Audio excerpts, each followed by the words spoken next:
हाँ जी, good morning students.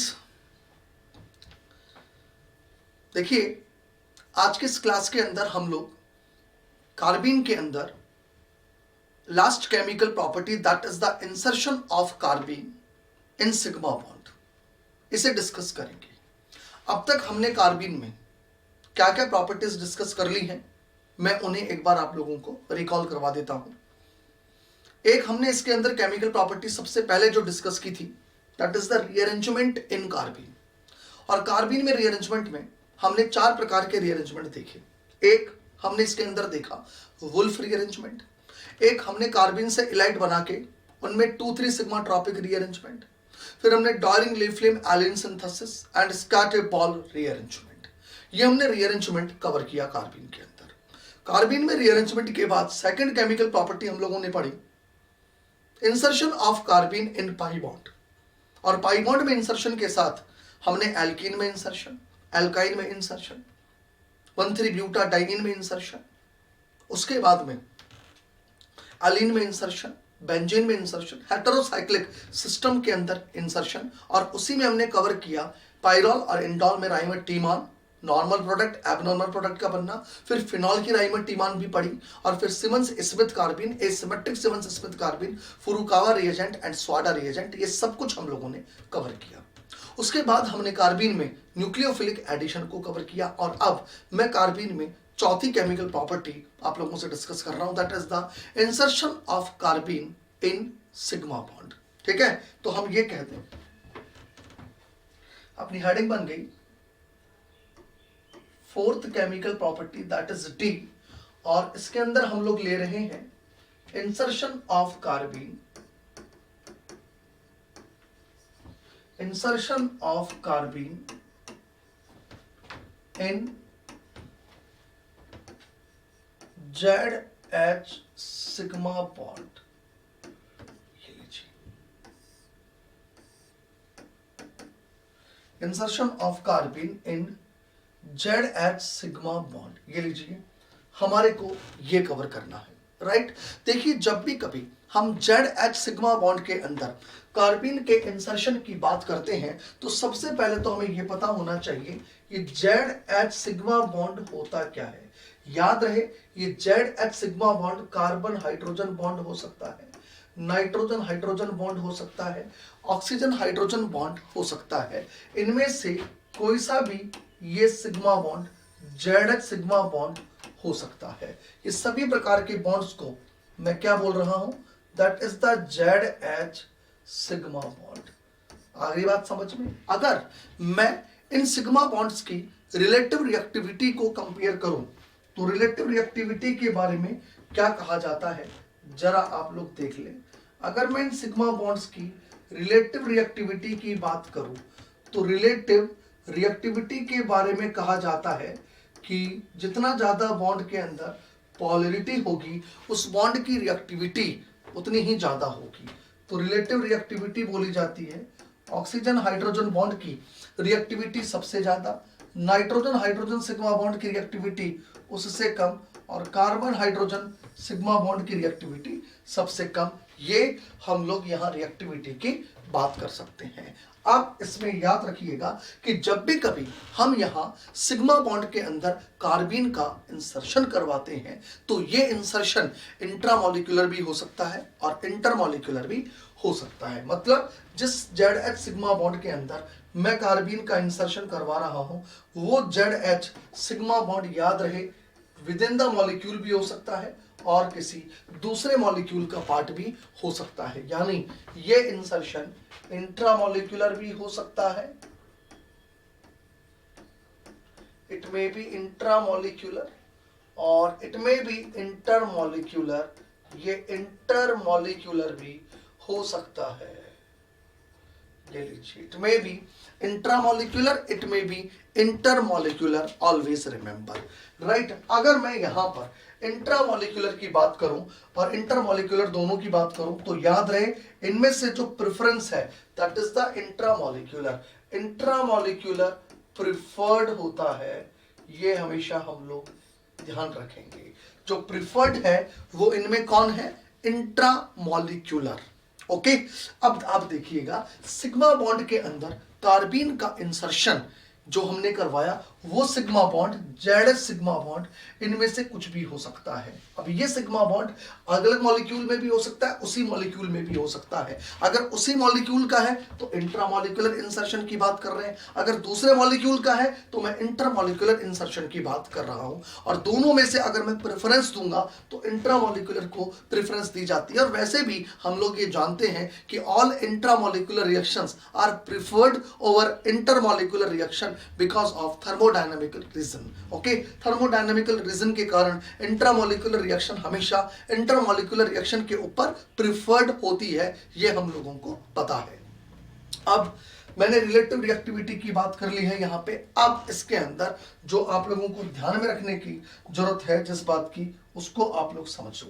देखो भाई, मान लीजिए मैं यहाँ पर इस प्रकार से कोई ये सिग्मा बॉन्ड लेता हूं, ये जेड एच सिग्मा बॉन्ड है, बड़े ध्यान से समझना, और ये बात समझ में, और मैं इसकी रिएक्शन किसी कार्बीन के साथ कराता हूं, तो जैसे एक पाई बॉन्ड के अंदर कार्बीन का इंसर्शन होता है, बिल्कुल वैसे ही एक सिग्मा बॉन्ड में हम कार्बीन के इंसर्शन की अगर बात करें तो मैं ये इंसर्शन इस प्रकार से शो कर सकता हूं। देखो भाई, देखो, हम ये इंसर्शन इस प्रकार से शो कर सकते हैं। देखो, ये यहां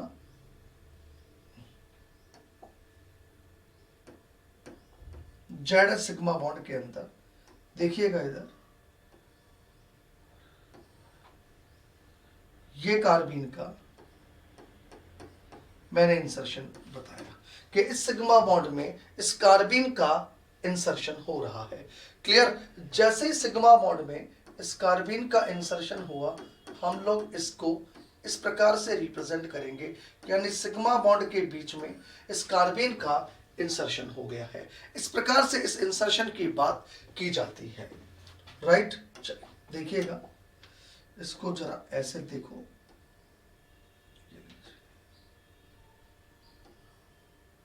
ले लीजिए, that is the insertion of carbene in sigma bond. इस प्रकार से हम इंसर्शन की बात कर सकते हैं। अब मैं इसके अंदर आप लोगों को एक बात बता दूं, जरा आप लोग ध्यान से देखिएगा। इसके अंदर ये कहा जाता है इनके अंदर कि अगर जब भी इंट्रामॉलिक्यूलर इंसर्शन होता है तो delta Z H sigma bond is preferred during the insertion in sigma bond. याद रहे, अगर मैं यहाँ पर फर्स्ट नोट की बात कर रहा हूँ, ध्यान रखना, जब भी कभी intramolecular Z H sigma bond में, जब भी कभी जेड एच सिग्मा बॉन्ड में इंट्रामॉलिक्यूलर इंसर्शन होता है तो कौन सा वाला सिग्मा बॉन्ड प्रिफर होता है? याद रखिएगा, delta Z H sigma bond is preferred during intramolecular insertion. तो हम कहेंगे during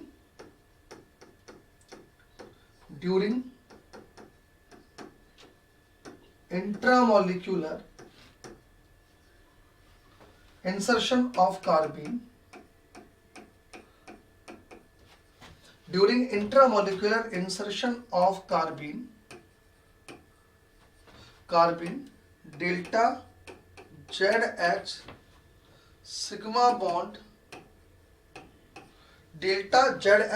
bond is preferred.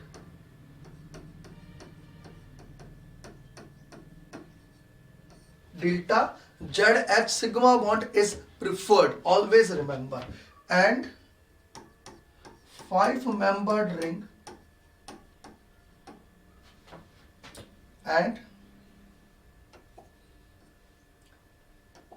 5-membered ring will be formed.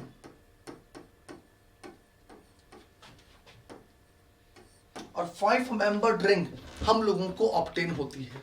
तो इंसर्शन कहां करवाया, जरा देखिएगा, during intramolecular insertion of carbene delta Z H sigma bond is preferred and 5-membered ring will be formed. ये हमें हमेशा ध्यान रखना है। लेकिन अगर मान लीजिए ये delta Z H sigma bond available ही नहीं है। तो ऐसी स्थिति में हम क्या करेंगे, तो फिर ये कहा जाता है कि beta Z H sigma bond के अंदर कार्बीन का इंसर्शन करवाया जाता है और 3 मेंबर्ड रिंग बनाई जाती है। तो हम यहां पर आगे क्या लिखेंगे जरा देखेंगे।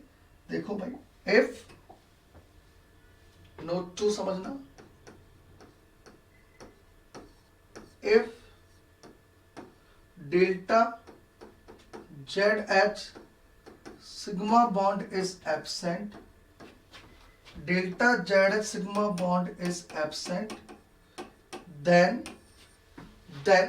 beta ZH sigma bond, beta ZH sigma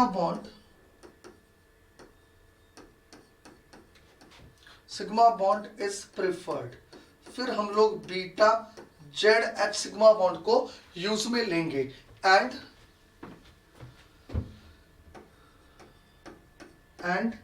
3 membered ring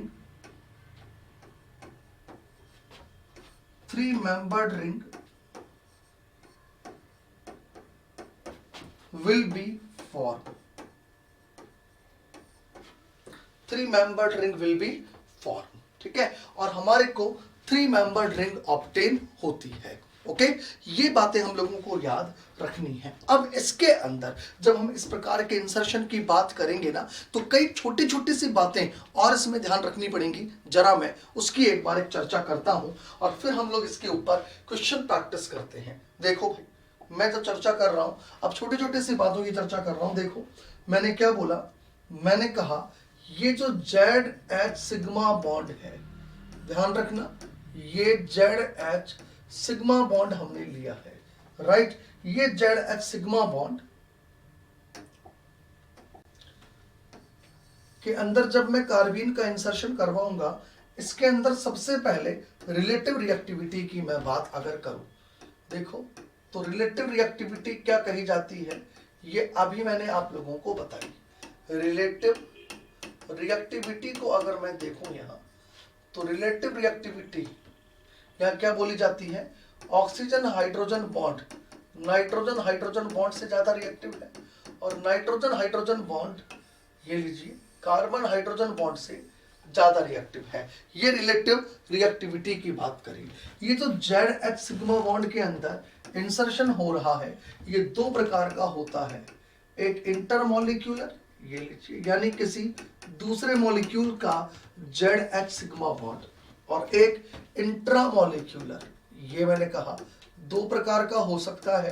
देखिएगा, एक इंटरमॉलिक्यूलर और एक इंट्रामॉलिक्यूलर। इंटर और इंट्रामॉलिक्यूलर में से हम ये कह रहे हैं, ये जो इंट्रामॉलिक्यूलर है ये प्रिफर्ड होता है। प्रिफर्ड कौन है, इंट्रामॉलिक्यूलर, ठीक है। अब मैंने क्या बोला, इंट्रामॉलिक्यूलर के अंदर फर्स्ट ऑफ ऑल हम लोग पहला पॉइंट क्या लिखते हैं, delta Z H sigma bond is used. Delta Z H sigma bond is used, delta bond काम में लिया जाता है and 5 membered ring obtain. 5 membered ring will B form.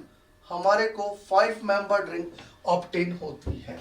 और दूसरा, अगर मान लीजिए delta Z H sigma bond absent है, ये चीज मान लेते हैं हम लोग, डेल्टा जेड एच एब्सेंट। अगर हम लोग ये कह रहे हैं delta Z H sigma bond absent है, भाई हमने ये कह दिया, तो फिर हम लोग क्या कहते हैं, beta Z H sigma bond is used. तो फिर इसको यूज में लिया जाता है। ये चीज मैंने आपको सिखाई है, क्लियर। और यहां क्या बनता है, 3 मेंबर्ड रिंग। ये लीजिए, ये मैंने आप लोगों को बात कही, 3 मेंबर्ड रिंग फॉर्म, ये मैंने आपको बात कही। ये दूसरा पॉइंट है। अब ध्यान रखना, बीटा में भी अगर चॉइस है, एक बीटा इंटरनल है, एक बीटा टर्मिनल है, तो इंटरनल और टर्मिनल में से टर्मिनल को हम प्रेफरेंस देते हैं। तो ध्यान रखना, अगर ये beta Z H sigma bond, इसमें भी चॉइस है, ये मैंने कहा, अगर मान लीजिए इस बीटा में चॉइस है, ये लीजिए इस बीटा में चॉइस है, ये कह रहा हूं ये बीटा जेड एच एक टर्मिनल है, ये लीजिए, और एक इंटरनल है, ये लीजिए, करेक्ट। तो हम लोग टर्मिनल को प्रेफरेंस देंगे, ये ध्यान रखना, हम प्रेफरेंस किसको देंगे, टर्मिनल को प्रेफरेंस दी जाती है। ये दूसरा पॉइंट मैंने आपको इसके अंदर डिस्कस करके बताया। अब मैं यहां पर और आगे की बातें करता हूं, जरा आप लोग ध्यान से समझिएगा। अब मैं इसमें आगे की बात करता हूं। देखो अब मैं लेता हूं यहां तीसरा पॉइंट समझना आप लोग। थर्ड पॉइंट ये है कि कई बार क्या होता है, जब भी कभी intramolecular Z H sigma bond में इंसर्शन होता है तो एक तो फ्यूज सिस्टम बनते हैं और कई बार बाइसाइक्लो सिस्टम बनते हैं। तो फ्यूज्ड और बाइसाइक्लो में से फ्यूज्ड को प्रेफरेंस दी जाएगी, यानी हम उस पोजीशन को सेलेक्ट करेंगे जहां पर इंसर्शन से हमें फ्यूज्ड कंपाउंड्स मिल रहे हैं। तो हम कहते हैं फ्यूज्ड, हम इसे कहते हैं फॉर्मेशन ऑफ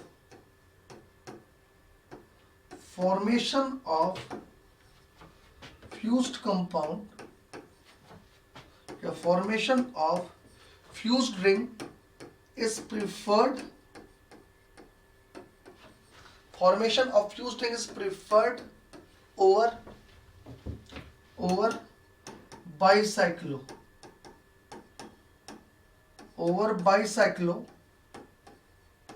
कंपाउंड्स। जो फ्यूज्ड कंपाउंड्स बनते हैं उनको प्रेफरेंस दी जाती है, किससे, बाइसाइक्लिक कंपाउंड की फॉर्मेशन से। ये भी हमें इंसर्शन के दौरान कई बार देखने को मिलेगा। उसके बाद हम देते हैं फोर्थ पॉइंट। देखो कई बार इंसर्शन के दौरान अगर इलेक्ट्रॉन रिंग हमें बनती हुई दिखाई दे रही है तो हम इलेक्ट्रॉन रिंग को 6 मेंबर्ड रिंग बनाते हैं, चाहे हमें डेल्टा में इंसर्शन ना करवा के उसके आगे वाले कार्बन पर इंसर्शन करवाना पड़े। तो हम क्या कहते हैं, during the insertion if electron ring is form then electron ring 6 membered ring हमें बनानी होती है, राइट। तो हम कहते हैं if during the insertion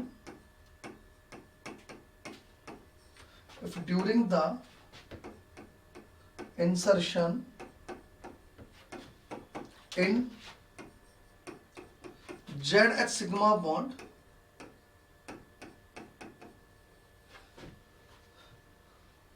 during the insertion in ZH sigma bond electron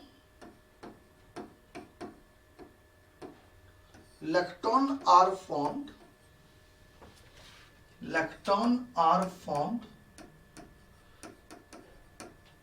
then we will form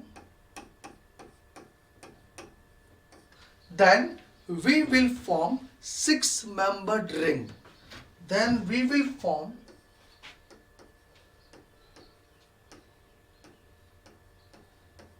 6 membered ring. Electron 6 membered ring के अंदर मोर स्टेबल होते हैं। आगे देखिएगा, अब मैं आता हूं फिफ्थ पॉइंट पर। देखो फिफ्थ पॉइंट क्या है कि यदि सिग्मा बॉन्ड जहां पर आप इंसर्शन करवा रहे हो अगर वहां कोई स्टीरियो केमिस्ट्री है तो उस स्टीरियो केमिस्ट्री में हमेशा रिटेंशन रहेगा। इस बात को आप लोग ध्यान रखिएगा। मैंने क्या बोला, मैं रिपीट करता हूं। अगर मान लीजिए किसी सिग्मा बॉन्ड में आप इंसर्शन करवा रहे हो और उस जगह वहां कोई स्टीरियो केमिस्ट्री है, then during the insertion in sigma bond retention in configuration observe. तो मैं कहूं ड्यूरिंग द, फिफ्थ पॉइंट में यहां लिख रहा हूं, ध्यान रखना, during the insertion in sigma bond, during the insertion in sigma bond, retention in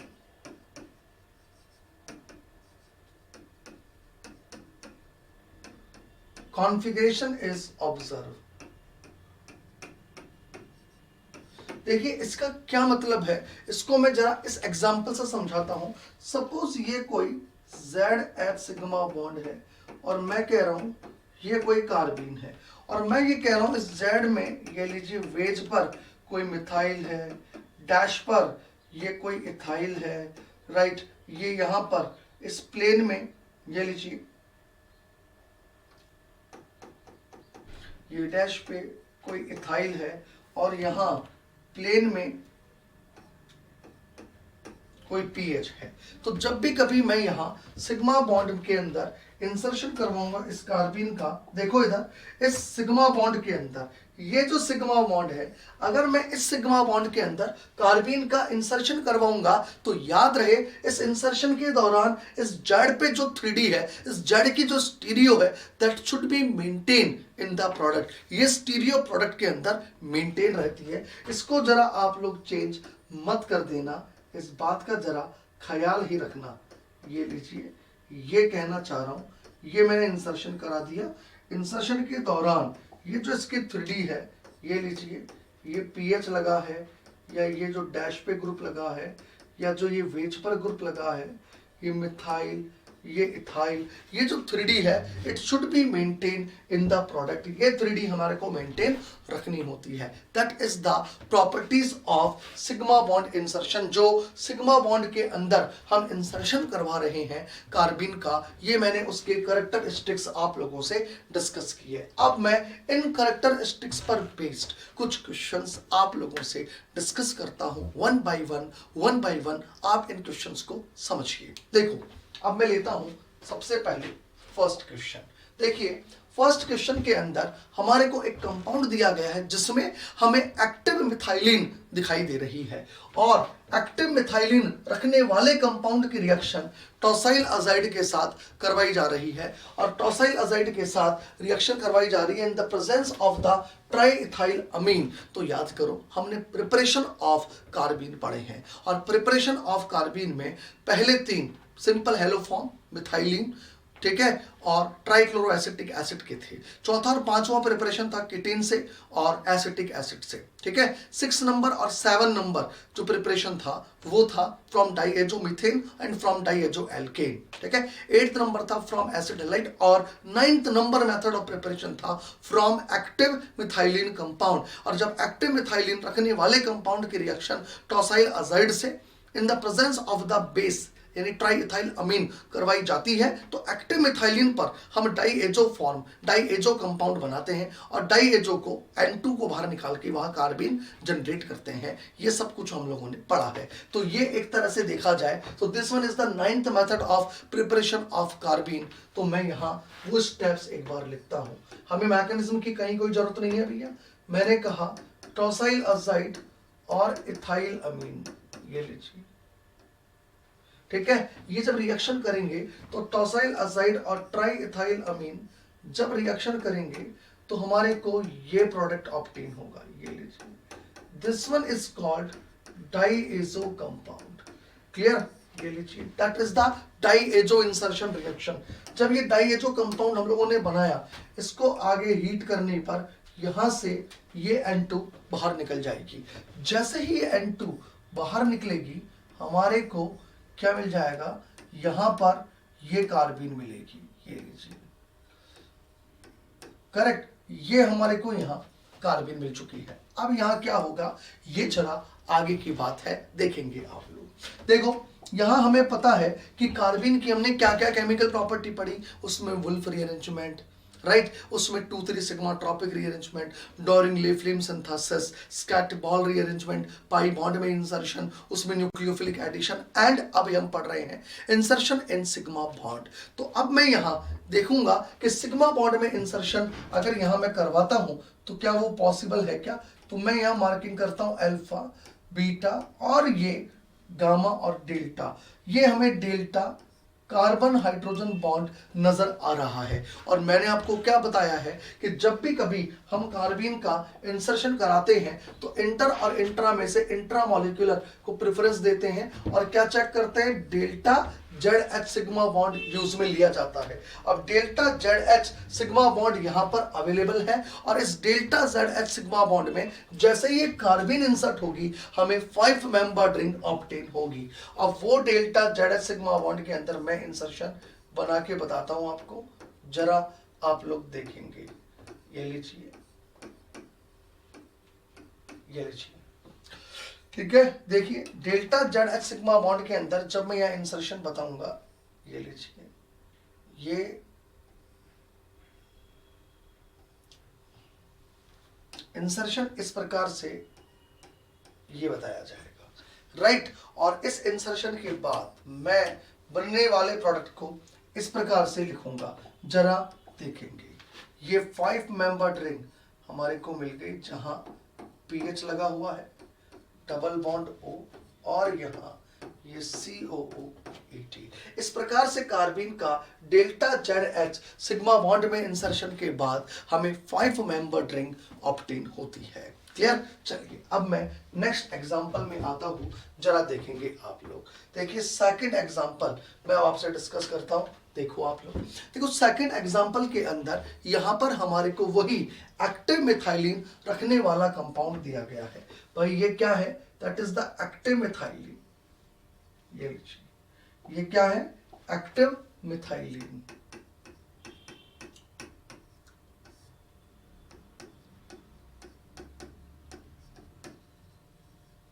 ठीक है, और एक्टिव मिथाइलिन जो रखने वाले कंपाउंड्स होते हैं, इसकी रिएक्शन जब हम टॉसाइल अजाइड के साथ करवाते हैं in the presence of the triethyl amine, तो क्या बनता है? ये हमारे को पता है, हमारे को डाईएजो कंपाउंड्स ऑब्टेन होंगे। और मैं वो डाईएजो कंपाउंड्स जरा इस प्रकार से लिख देता हूं।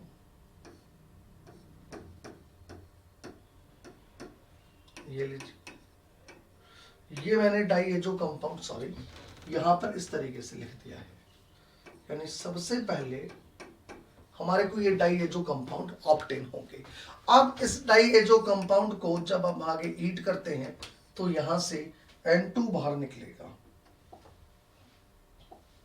देखिएगा, यहां से क्या हो जाएगा? ये N2 बाहर निकलेगा, और जैसे ये N2 बाहर निकला हमारे को ये स्पीशीज मिलेगी। ये लीजिए,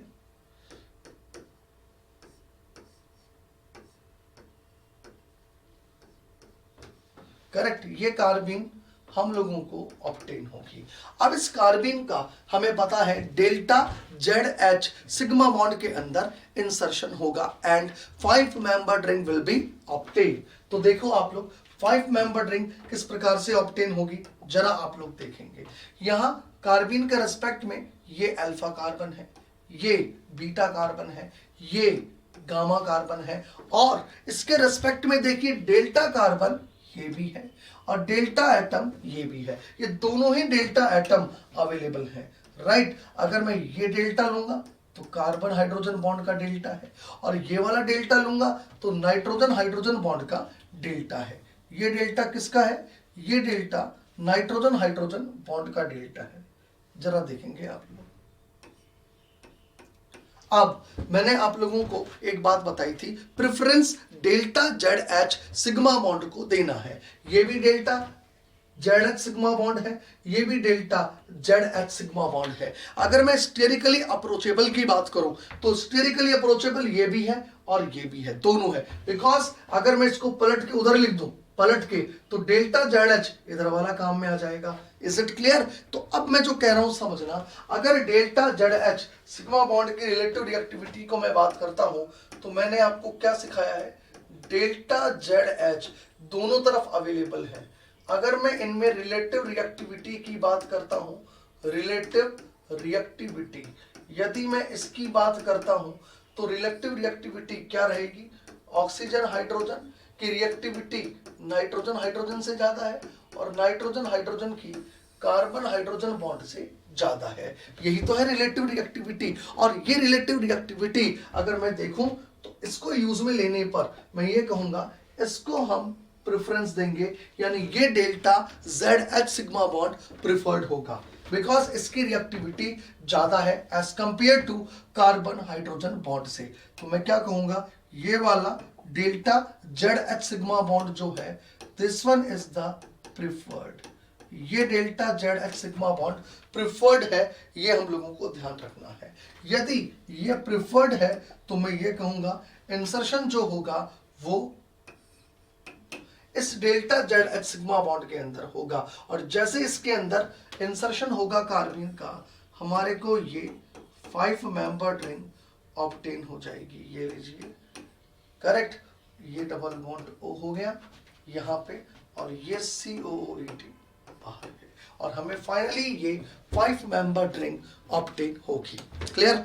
ये लीजिए, ये हमने नेक्स्ट एग्जांपल सॉल्व कर लिया है। अब देखिए, प्रीवियस ईयर नेट के अंदर जो क्वेश्चन आया था इस प्रकार के इंसर्शन पर बेस्ड, मैं वो अब आप लोगों से डिस्कस कर रहा हूं। ये थर्ड एग्जांपल जो है ये प्रीवियस ईयर एग्जाम में आया हुआ सवाल है। अब आप देखिएगा इस सवाल को सॉल्व करना कैसे था, मैं जरा आप लोगों से वो डिस्कस करता हूं। देखो, यहां पर एक डाईएजो कंपाउंड बना दिया है और उसकी रिएक्शन रोडियम सॉल्ट के साथ करवाई जा रही है, और डाईएजो कंपाउंड को जब रोडियम सॉल्ट के साथ हीट करते हैं तो वहां कार्बीन बनता है। तो यहां क्या होगा, फर्स्ट ऑफ ऑल N2 बाहर निकलेगी, और N2 के बाहर निकलने के बाद यहां एक कार्बीन बनेगी। क्लियर? और फिर वो carbene delta ZH sigma bond के अंदर इंसर्ट होगी और 5 मेंबर रिंग हमारे को ऑब्टेन होगी। तो मैं ये कहता हूं N2 निकल के यहाँ कार्बीन बनी, और इसके रेस्पेक्ट में ये अल्फा, ये बीटा, ये गामा,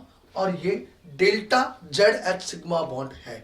और डेल्टा ZH सिग्मा बॉन्ड के अंदर जब इस कार्बीन का इंसर्शन होगा then 5 member ring will be formed. अब जिन जिन ऑप्शंस में ये जो 6 मेंबर रिंग बना रखी है उन ऑप्शंस को तो हम काट सकते हैं, ये लीजिए, और हम क्या बना सकते हैं, 5 मेंबर रिंग। तो 5 मेंबर रिंग देखो, ये भी बिल्कुल हो सकता है आंसर, ये भी 5 मेंबर रिंग है, और 5 मेंबर रिंग ये भी है। ये दोनों ही प्रकार के प्रोडक्ट, ये मतलब ऑप्शन ए पे भी आप जा सकते हो, ऑप्शन बी पे भी आप जा सकते हो according to product A, because दोनों में 5 मेंबर रिंग बनी हुई है और दोनों में सेम प्रोडक्ट हम लोगों को बना के दिया हुआ है। यानी अब इस सवाल को हम सॉल्व अगली स्टेप के बेसिस पर करेंगे। तो देखिए, अगली स्टेप के बेसिस पर जब आप सॉल्व करेंगे तो इसमें क्या देखने को मिल रहा है, यह सोडियम साइनो बोरोहाइड्राइड है। याद रहे, सोडियम बोरोहाइड्राइड एक रिड्यूसिंग एजेंट होता है। सोडियम बोरोहाइड्राइड एक रिड्यूसिंग एजेंट होता है, राइट। अब हम जब रिडक्शन पढ़ेंगे वहां पर भी सीखेंगे, है ना, वहां सीखेंगे मेन। तो सोडियम बोरोहाइड्राइड में अगर मैं इलेक्ट्रॉन विड्रॉइंग ग्रुप लगा दूं, अगर मैं सोडियम बोरोहाइड्राइड पर एक इलेक्ट्रॉन विड्रॉइंग ग्रुप लगा देता हूं, ये लीजिए, ये मैंने एक इलेक्ट्रॉन विड्रॉइंग ग्रुप लगा दिया, ये मैंने डेरिवेटिव बना दिया सोडियम बोरोहाइड्राइड का। इसको कहा जाता है सोडियम साइनोबोरोहाइड्राइड। और सोडियम साइनोबोरोहाइड्राइड की जो रिएक्टिविटी होती है, इसकी जो रिड्यूसिंग पावर होती है, वो सोडियम बोरोहाइड्राइड से भी कम होती है। तो हम ये कहें, अगर दोनों की रिएक्टिविटी को मैं कंपेयर करूं, अगर दोनों की मैं रिएक्टिविटी को कंपेयर करूं तो सोडियम साइनोबोरोहाइड्राइड लेस रिएक्टिव होता है, यानी सोडियम साइनोबोरोहाइड्राइड की जो रिड्यूसिंग पावर होती है वो सोडियम बोरोहाइड्राइड से कम रहती है। ये वीक रिड्यूसिंग एजेंट है, ये इसकी तुलना में एक स्ट्रॉन्ग रिड्यूसिंग एजेंट है। अब हम ये जानते हैं कि जो सोडियम बोरोहाइड्राइड है वही एस्टर को रिड्यूस नहीं कर पाता। अरे, सोडियम बोरोहाइड्राइड खुद एस्टर को रिड्यूस नहीं कर पाता, तो ये सोडियम साइनोबोरोहाइड्राइड क्या चीज है, ये तो एस्टर का रिडक्शन वैसे ही नहीं कर सकता। इसका मतलब जब ये प्रोडक्ट ए आप बना चुके हो और इसकी रिएक्शन आगे सोडियम साइनोबोरोहाइड्राइड से करवाओगे, याद रहे इस एस्टर का रिडक्शन नहीं होता है। ये हम रिडक्शन में और सीखेंगे। एस्टर का अगर रिडक्शन नहीं होगा तो इसका मतलब मैं क्या बोलूंगा, एस्टर का चूंकि रिडक्शन नहीं हो रहा है तो मुझे एस्टर को एज इट इज मेंटेन रखना है। केवल मैं कार्बोनाइल का रिडक्शन करवाऊंगा, एस्टर का रिडक्शन नहीं करवाऊंगा। और कार्बोनाइल के रिडक्शन से देखिए क्या बन गया, alcohol. Ester as it is maintain रखा है, और जबकि बी ऑप्शन में एस्टर का भी रिडक्शन करवा रखा है। और हम ये जानते हैं कि सोडियम साइनोबोरोहाइड्राइड एस्टर का रिडक्शन कभी नहीं करता है, याद रखिएगा। तो यहां आंसर जो आएगा वो ए आएगा। तो जिसको थोड़ा बहुत भी कंटेंट ध्यान है, थोड़े बहुत कंसेप्ट पता है, तो एक तरह से सवाल में कहीं भी उसे पेन चलाने की जरूरत नहीं पड़ रही, सीधा सीधा सा उसे कार्बीन बनती हुई दिख रही है। फिर कार्बीन का इंसर्शन सिग्मा बॉन्ड में दिख रहा है ऑप्शन के अकॉर्डिंग, और हमें पता है ऐसी स्थिति में 5 मेंबर रिंग ऑब्टेन होती है। वो 5 मेंबर रिंग हमारे को यहाँ पर केवल यहाँ दिख रही है। तो 2 ऑप्शन वैसे कट गए। अगले ऑप्शन, अगले स्टेप से मैंने बाकी का बचा हुआ ऑप्शन भी काट दिया कि सोडियम साइनोबोरोहाइड्राइड कभी एस्टर का रिडक्शन कर ही नहीं सकता। तो जिस ऑप्शन में एस्टर का रिडक्शन करवा रखा है उसको भी मैंने काट दिया। तो तो ये लीजिए अगले स्टेप के हिसाब से मैंने ये ऑप्शन भी काट दिया, तो इसका मतलब आंसर क्या रह गया, ए। इस तरीके से हमारे को ये सवाल सॉल्व करना है। आगे देखिएगा, अब मैं थर्ड एग्जाम्पल के बाद आता हूं फोर्थ एग्जाम्पल पे और फिफ्थ एग्जाम्पल पे, जरा देखेंगे। देखो फोर्थ एंड फिफ्थ एग्जाम्पल में मैं पहले फोर्थ लेता हूं, फोर्थ को आप समझिएगा। हमने यहां पर ले रखा है and butyl lithium and tertiary butoxide. याद रखिएगा ये जो नॉर्मल ब्यूटाइल लिथियम और टर्शियरी ब्यूटॉक्साइड का जो मिक्सचर होता है ना, एंड ब्यूटाइल लिथियम और टर्शियरी ब्यूटॉक्साइड का ये जो मिक्सचर होता है ना, ये बहुत ही स्ट्रॉन्ग बेसिक मिक्सचर है। ये हाईली स्ट्रॉन्ग बेसिक मिक्सचर है, स्ट्रॉन्ग बेस। ये कॉम्बिनेशन बहुत ही ज्यादा बेसिक नेचर रखता है। अब यहां क्या होगा जरा देखेंगे। सबसे पहले ये जो बेस हमने ले रखा है, ये बेस इस हेलोजन के रेस्पेक्ट में ये जो कार्बन है इस पर लगी H को H+ फॉर्म के अंदर बाहर निकालता है, और जैसे ये H+ फॉर्म के अंदर बाहर निकलेगी हमारे को ये स्पीशीज मिलती है। ये लीजिए, that is the conjugate base, ये हमारे को मिला। और उसके बाद फाइनली यहां से Cl बाहर निकल जाएगी, और जैसे ही Cl बाहर निकली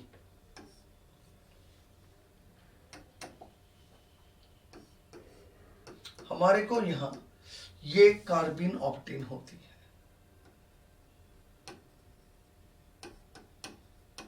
ये लीजिए हमारे को यहां ये कार्बिन ऑब्टेन हो गई। क्लियर। अब यहां पर जिस हिसाब से ये सबस्ट्रेट है, हमें साफ साफ दिख रहा है कि ना यहां कार्बिन में किसी प्रकार का कोई रीअरेंजमेंट है, ना यहां किसी कार्बिन के ऊपर कोई न्यूक्लियोफिलिक एडिशन है, ना इस कार्बिन का किसी पाई बॉन्ड में इंसर्शन है। यहां सिंपल सिग्मा बॉन्ड के अंदर कार्बिन का इंसर्शन हमें चेक करना है। और जब सिग्मा बॉन्ड में कार्बिन का इंसर्शन हम लोग देखते हैं तो पहले delta Z H sigma bond को यूज में लेते हैं। चूंकि यहां delta Z H sigma bond नहीं है, तो अब मैं क्या करूंगा, मैं यहां पर beta Z H sigma bond को चेक करूंगा। अब यहां beta Z H sigma bond की अगर मैं बात करूं तो बीटा इधर भी है और बीटा इधर भी है। दो प्रकार की बीटा अवेलेबल है, एक बीटा इंटरनल है और एक बीटा टर्मिनल है। और मैंने अभी आप लोगों को ये देखिएगा यहां पर एक बात बताई थी, चेक कीजिए। यहां मैंने एक बात बताई थी कि यदि बीटा जेड एच में चॉइस है, वो टर्मिनल भी है वो इंटरनल भी है, तो प्रेफरेंस किसको दी हमने, ये लीजिए टर्मिनल को। करेक्ट। तो मैं टर्मिनल बीटा एच को यूज में लूंगा, यहां पर ये ध्यान रखिएगा। चलिए तो मैं इस सवाल को सॉल्व करता हूं। ये बीटा टर्मिनल है, मैं लिख देता हूं, इसलिए टर्मिनल को हम प्रेफरेंस देंगे। ये लीजिए ये वाली बीटा टर्मिनल है और मैं टर्मिनल को प्रेफरेंस दूंगा। और जब इधर की तरफ इंसर्शन होगा तो हमारे को देखिएगा ये स्पीशीज ऑब्टेन होगी। ये लीजिए ये प्रोडक्ट हमारे को ऑब्टेन होगा जब यहां टर्मिनल बीटा एच पे कार्बिन का इंसर्शन होगा। करेक्ट। यानी सिग्मा बॉन्ड में हमने कार्बिन का इंसर्शन करवा लिया है। अब मैं आता हूं फिफ्थ एग्जाम्पल पे। देखिए प्रेफरेंस हमेशा इंट्रामॉलिक्यूलर इंसर्शन होगा, लेकिन हां मैं आपको इंटरमॉलिक्यूलर इंसर्शन भी सिखा रहा हूं, जरा उसको भी आप लोग चेक करेंगे। देखो यहां फोटोकेमिकल कंडीशन के अंदर क्या रहा, N2 बाहर निकलेगी। जैसे ही N2 बाहर निकली हमारे को यहां पर ये कार्बिन मिलेगी। ये लीजिए। अब यहां पर एक पॉसिबिलिटी तो है कि वुल्फ रीअरेंजमेंट हो जाए, कीटीन बन जाए, मैं यहां कीटीन बना सकता हूं। एक यहां पॉसिबिलिटी थी कि मैं यहां beta Z H sigma bond में इंट्रामॉलिक्यूलर इंसर्शन करवा लूं, और एक यहां पॉसिबिलिटी है कि जो ये साइक्लोहेक्सेन दी हुई है, ये लीजिए इस साइक्लोहेक्सेन के जेड एच सिग्मा बॉन्ड के अंदर मैं इस कार्बिन को इंसर्ट करवा दूं। तो यहां कई प्रकार की पॉसिबिलिटीज हमारे को दिखाई दे रही है, तो मैं इसमें से इंटरमॉलिक्यूलर इंसर्शन ले रहा हूं। क्लियर। याद रखिएगा एग्जामिनर हमसे जो पूछ रहा है हम उसके अकॉर्डिंग चलेंगे। राइट। हो सकता है वो कीटीन का केस बना के दे दे, हो सकता है वो इंट्रामॉलिक्यूलर इंसर्शन पूछ ले, और ये भी हो सकता है कि वो हमसे इंटरमॉलिक्यूलर इंसर्शन पूछ ले। आ गई मेरी बात समझ में यहां तक? करेक्ट। जब इंटरमॉलिक्यूलर इंसर्शन की हम बात करेंगे तो वो इंसर्शन हम लोग इस प्रकार से रिप्रेजेंट करेंगे, ये लीजिए। और ये इंसर्शन जब मैं यहां पर करवाऊंगा, ये लीजिए, ये जेड, ये लीजिए, और यहां ये लीजिए, इस प्रकार से ये इंसर्शन कंप्लीट होगा। और जैसे ये इंसर्शन इस बॉन्ड के अंदर होगा, फाइनली हमारे को ये प्रोडक्ट ऑब्टेन हो जाएगा, ये लीजिए, राइट। और यहां इंसर्शन हो गया तो मैं यहां ये प्रोडक्ट बनाऊंगा। ओके, चलिए उतार लीजिए। अब देखिएगा, नेक्स्ट एग्जाम्पल है 6 नंबर एग्जाम्पल। मैंने आप लोगों को बताया था कि यदि कार्बिन के इंसर्शन के दौरान अगर मान लीजिए हमें लैक्टोन रिंग बनती हुई दिखाई दे रही है तो हम उसको 6 मेंबर्ड रिंग बनाना पसंद करेंगे, because 6 membered ring lactone more stable होती है। बिल्कुल उसी के ऊपर ये एक एग्जाम्पल लिया गया है, देखेंगे आप लोग। देखो, इस कंपाउंड के रिएक्शन जब हम रोडियम सॉल्ट के साथ करवाते हैं तो मैंने आपको क्या बताया है, डाइएजो एल्केन में से N2 बाहर निकल जाएगी और N2 के बाहर निकलते ही हमारे को कार्बीन ऑब्टेन होगी। मैं वो कार्बीन यहां पर आप लोगों को बना के बताता हूं, देखिएगा, ये लीजिए,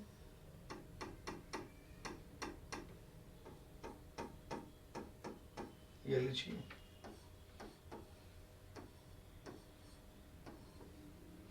और यहां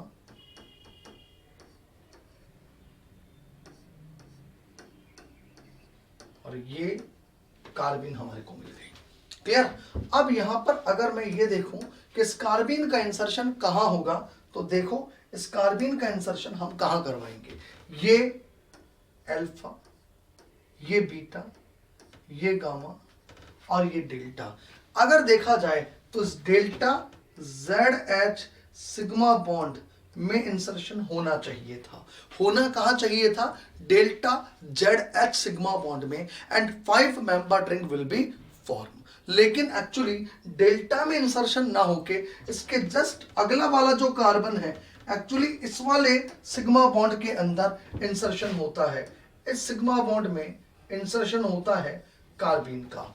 क्लियर? और 6 membered ring will be obtain. तो अभी मैंने आपको बताया ऐसा क्यों हुआ, because 6 membered lactone ring is more stable as compare to 5 membered lactone ring के। इसलिए हम इंसर्शन इस डेल्टा का जो अगला वाला कार्बन H सिग्मा बॉन्ड है यहां पर इंसर्शन करवाएंगे, और यहां इंसर्शन होने के बाद बनने वाला प्रोडक्ट ऐसे लिखा जाएगा, जरा आप लोग देखेंगे, ये लीजिए, ये 5 मेंबर्ड रिंग, ये 5 मेंबर्ड रिंग,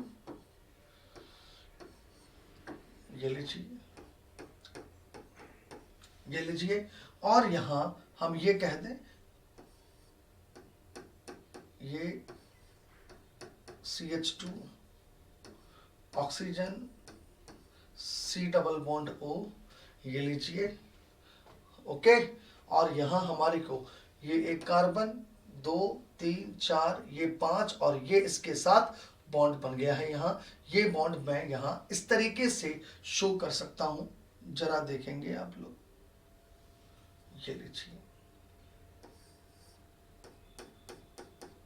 ये लीजिए, ये 6 मेंबर्ड रिंग हम लोगों को ऑब्टेन होगी। ओके, तो यहां पर आप देखिएगा, एक एटम ये रहा, एक एटम ये रहा, एक एटम ये रहा, एक ऑक्सीजन, एक कार्बन और एक एटम ये रहा। ये 6 मेंबर्ड रिंग हम लोगों को ऑब्टेन होगी। This one is the answer.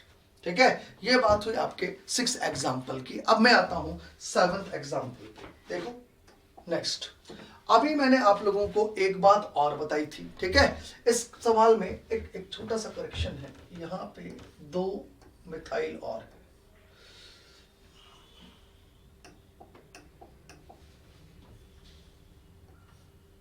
ये लीजिए,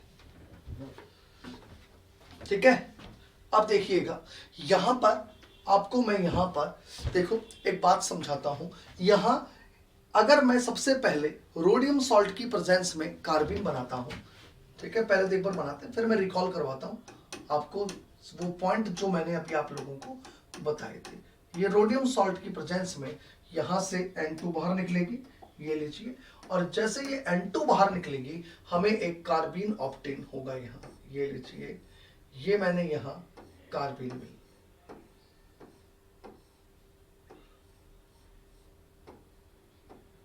ये लीजिए, करेक्ट। अब मैं यहां पर देखो क्या बता रहा हूं, जरा आप लोग देखेंगे। अब यहां पर इस कार्बीन के रेस्पेक्ट में अगर देखा जाए तो ये carbene delta Z H sigma bond में इंसर्ट होगी, तो ये अल्फा है, ये बीटा है, ये गामा है और ये डेल्टा है। इधर की तरफ डेल्टा पे तो हमारे को कोई जेड एच सिग्मा बॉन्ड नजर आ ही नहीं रहा। अगर मैं यहां ये गामा लूं और इधर से मैं चलूं ये डेल्टा, तो मुझे यहां इधर वाली डेल्टा पोजीशन पर देखिए नजर आ रहा है Z H sigma bond, correct. अब अगर मैं इधर की तरफ चलूं तो मुझे इस डेल्टा पे भी जेड एच सिग्मा बॉन्ड नजर आ रहा है। तो अब मेरे को क्या बनाना है जरा वो देखते हैं। अगर मान लीजिए हमने इसको इंसर्ट इधर करवाया, इस तरफ यहां इंसर्ट करवाया, तो हमारे को एक बाइसाइक्लिक कंपाउंड मिलता है। और अगर मैंने उसको इंसर्ट इस वाले डेल्टा जेड सिग्मा बॉन्ड में करवाया तो हमारे को फ्यूज्ड कंपाउंड मिलता है। और बताइए फ्यूज और बाइसाइक्लिक दोनों प्रकार की अगर फॉर्मेशन होती हुई हमें दिखाई दे रही है तो हम प्रेफरेंस फ्यूज्ड कंपाउंड्स को देते हैं, that's is thermodynamically more favourable. तो मैं यहां delta Z H sigma bond जो काम में लूंगा वो इस delta Z H sigma bond और नीचे वाले delta Z H sigma bond में से इसको प्रेफरेंस दूंगा, ये वाला प्रेफरेंस होगा, बिकॉज इसमें इंसर्शन के दौरान हमें फ्यूज्ड प्रोडक्ट मिल रहा है, फ्यूज्ड रिंग ऑब्टेन हो रही है। तो हम यहां पर इस वाले delta Z H sigma bond में कार्बीन का इंसर्शन करवाएंगे और इंसर्शन के बाद हमारे को ये प्रोडक्ट ऑब्टेन होगा। जरा आप लोग देखेंगे, ये लीजिए, ये लीजिए,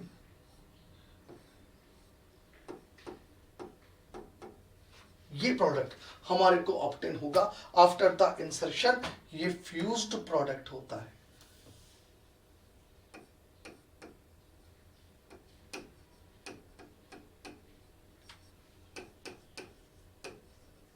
और बाइसाइक्लिक और फ्यूज्ड रिंग प्रोडक्ट में से हम फ्यूज्ड रिंग प्रोडक्ट की फॉर्मेशन को प्रेफरेंस देते हैं because that is thermodynamically more stable, correct. चलिए ये बात हुई आप लोगों के 7th नंबर एग्जांपल की। अब आप देखिए next example, that is the 8th number example. देखो 8th नंबर एग्जांपल में ऐसा कुछ है ही नहीं। यहां पर सबसे पहले तो आप लोग अगर देखें तो आपको एल्काइलिडीन कार्बीन का मेथड ऑफ प्रिपरेशन नजर आ रहा है। क्या नजर आ रहा है? एल्काइलिडीन कार्बीन का मेथड ऑफ प्रिपरेशन। देखो इधर डाइएजो कंपाउंड के साथ रिएक्शन करवाई जा रही है, तो मैं आप लोगों को ये सिखा देता हूं कैसे हो रहा है, क्या हो रहा है, तो आपको ध्यान हो। तो देखो ये मैंने आपको 13th number of method of preparation पढ़ाई थी कि जब ये कंपाउंड्स रिएक्शन करते हैं कार्बोनाइल के साथ तो हमारे को एल्काइलिडीन कार्बीन मिलती है। तो मैं सबसे पहले वो एल्काइलिडीन कार्बीन सीधे बनाता हूं, राइट, क्योंकि वो कैसे बनती है ये सब हम प्रिपरेशन में देख चुके हैं अच्छे तरीके से विद मैकेनिज्म। ओके, तो फर्स्ट ऑफ ऑल जब इस कंपाउंड की रिएक्शन इस डाइएजो कंपाउंड के साथ करवाई जाती है in the presence of the butyl lithium, तो हमारे को यहाँ फर्स्ट ऑफ ऑल क्या ऑब्टेन होता है? हमें first of all alkylidene carbene obtain होता है। ये लीजिए, this one is the alkylidene carbene.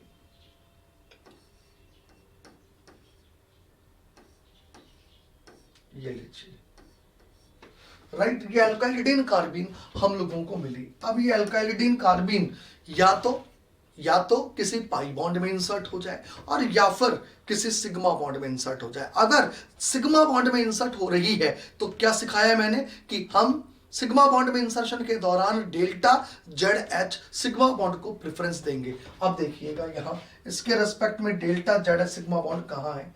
ये अल्फा, ये बीटा, ये गामा और ये delta Z H sigma bond. और इस delta Z H sigma bond में ये हमें कार्बन हाइड्रोजन बॉन्ड डैश पे दिया गया है। और मैंने आपको एक बात और बताई थी कि अगर किसी सिग्मा बॉन्ड में इंसर्शन हो रहा है किसी कार्बीन का और वहां कोई स्टीरियो केमिस्ट्री है तो वो प्रोडक्ट के अंदर मेंटेन रहती है, there is retention in configuration. ये मैंने आपको सिखाया था। जैसे ही यहां पर ये इंसर्शन होगा हम इस प्रोडक्ट को इस प्रकार से लिखेंगे, जरा जरा देखेंगे आप लोग। ये लीजिए, ये कार्बन, ये लीजिए, और यहाँ ये डैश में इंसर्ट हो चुका है, राइट। और मैं इसको अगर ऐसे दिखा दूं, ये लीजिए, ये इंसर्शन हो गया और यहाँ ये ऑक्सीजन, ये लीजिए, और ये लो,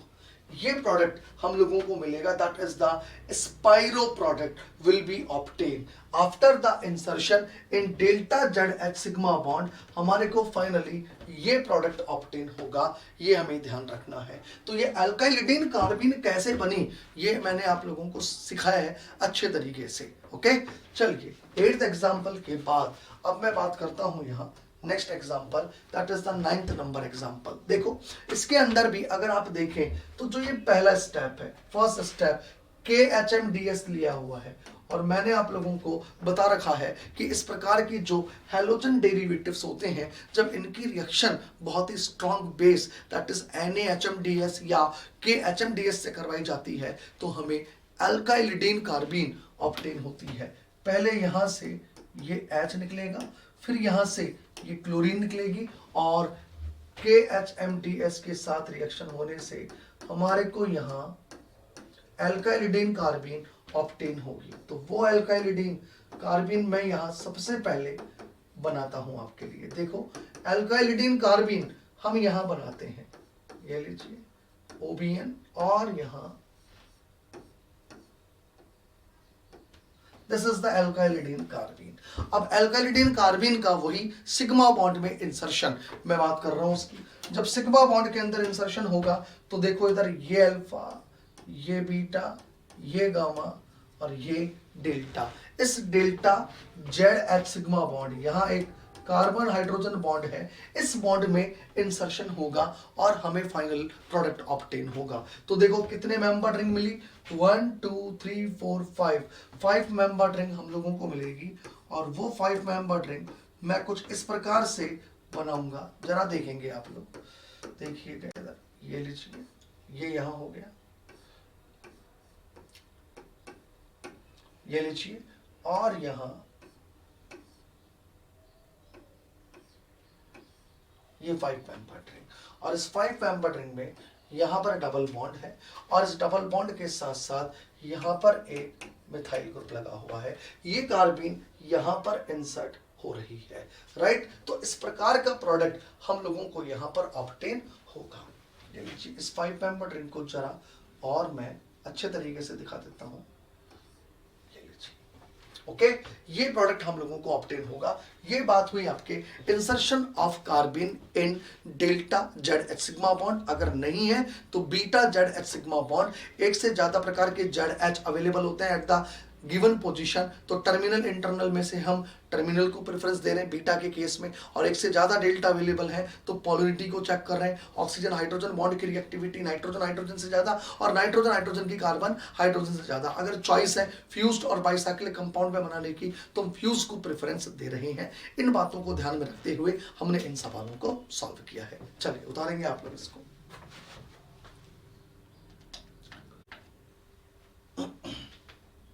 अब देखिएगा,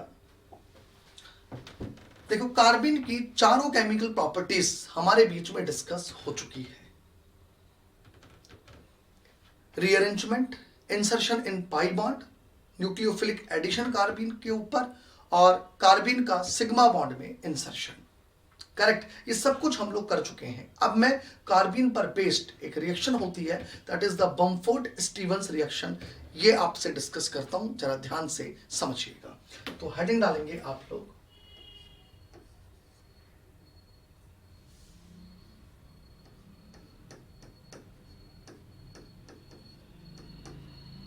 बमफोर्ड स्टीवंस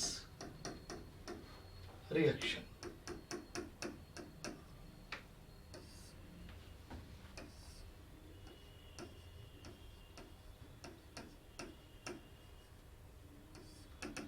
बमफोर्ड स्टीवंस रिएक्शन। देखो बमफोर्ड स्टीवंस रिएक्शन क्या होती है, जरा आप लोग ध्यान से समझिएगा। बमफोर्ड स्टीवंस रिएक्शन में यह कहा जाता है कि जब भी कभी एक टॉसाइल हाइड्रोजन को, ये लीजिए, ये हमने कंपाउंड लिया, एक टॉसाइल हाइड्रोजन, ये लीजिए, ये एक टॉसाइल हाइड्रोजन लिया गया है,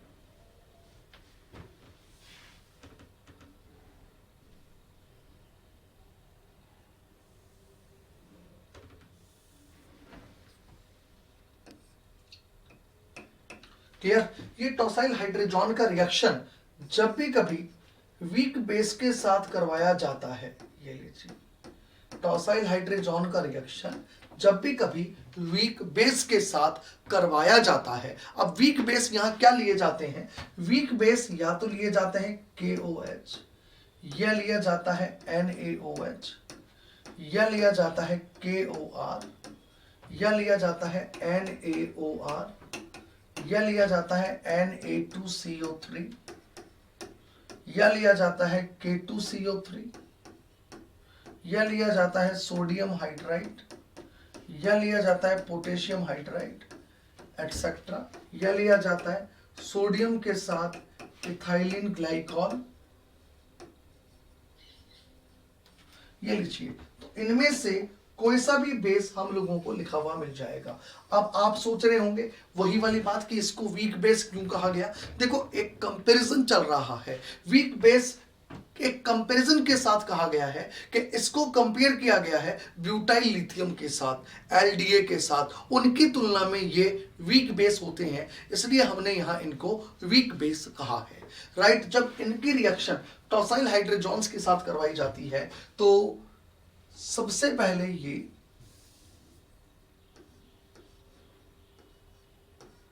हमारे को ये कार्बिन देते हैं।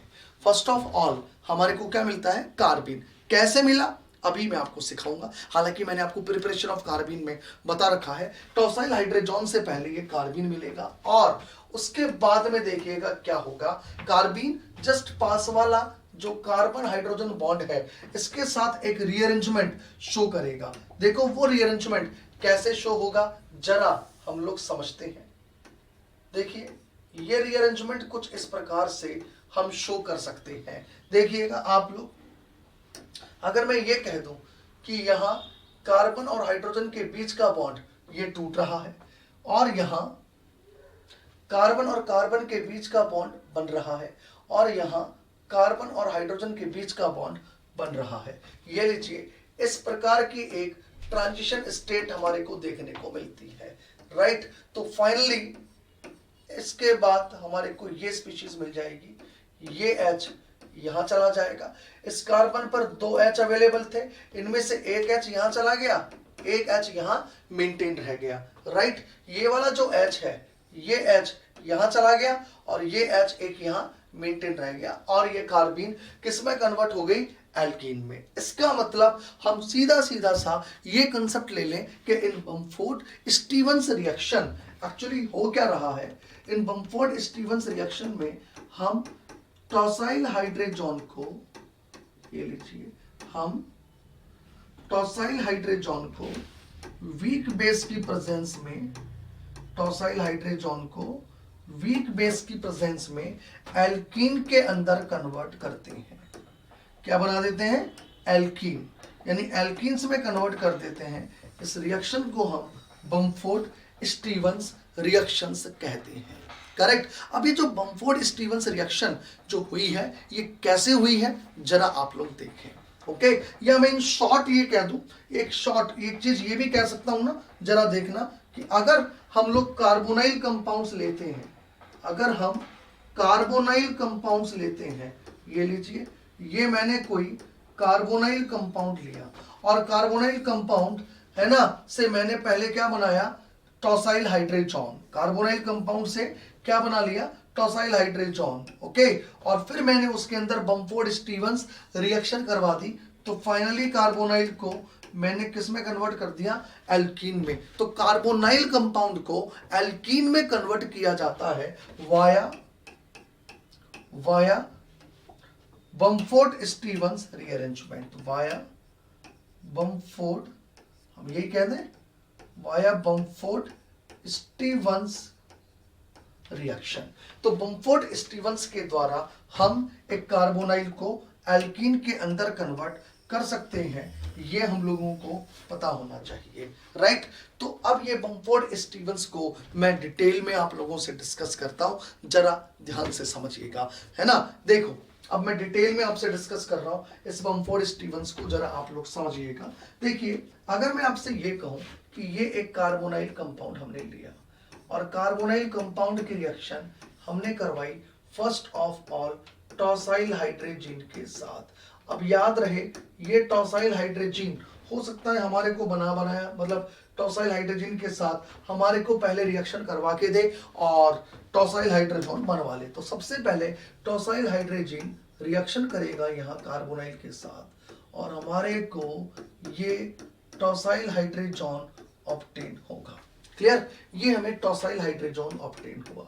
अब मैं टॉसाइल हाइड्रोजन की रिएक्शन वीक बेस के साथ करवा रहा हूं और इससे कार्बीन कैसे बने इसको जरा आप लोग देख लो। हालांकि ये मैंने प्रिपरेशन ऑफ कार्बीन के अंदर पढ़ा रखा है, एक बार और आप लोग समझ लीजिए, राइट। देखिए जब भी टॉसाइल हाइड्रोजन की रिएक्शन एक वीक बेस के साथ करवाई जाती है, वीक बेस कौन कौन होते हैं ये अभी मैंने आपको बताया। देखो वीक बेस कौन है जरा देखेंगे, है ना। वीक बेस क्या करेंगे वो देखेंगे। वीक बेस यहां से H+ ले लेता है, जैसे ये H+ लेगा हमारे को क्या मिल जाएगा, वीक बेस लेने के बाद एक H+ बाहर गई और हमारे को फाइनली ये स्पीशीज मिल गई। और टॉसाइल ग्रुप को मैं यहां पर अगर रिप्रेजेंट करूं तो ये ऐसे रिप्रेजेंट किया जाएगा, ये लीजिए, करेक्ट।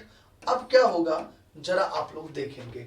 अब मैं इसकी एक रेजोनेटिंग स्ट्रक्चर लिख सकता हूं, ये यहां से यहां, ये इधर से इधर, और जैसे मैं इसकी एक ये रेजोनेटिंग स्ट्रक्चर लिखूंगा, देखिएगा अगर मैं इसकी ये रेजोनेटिंग स्ट्रक्चर्स लिखूंगा तो ये रेजोनेटिंग स्ट्रक्चर कुछ इस प्रकार से लिखी जाएगी। ये लीजिए,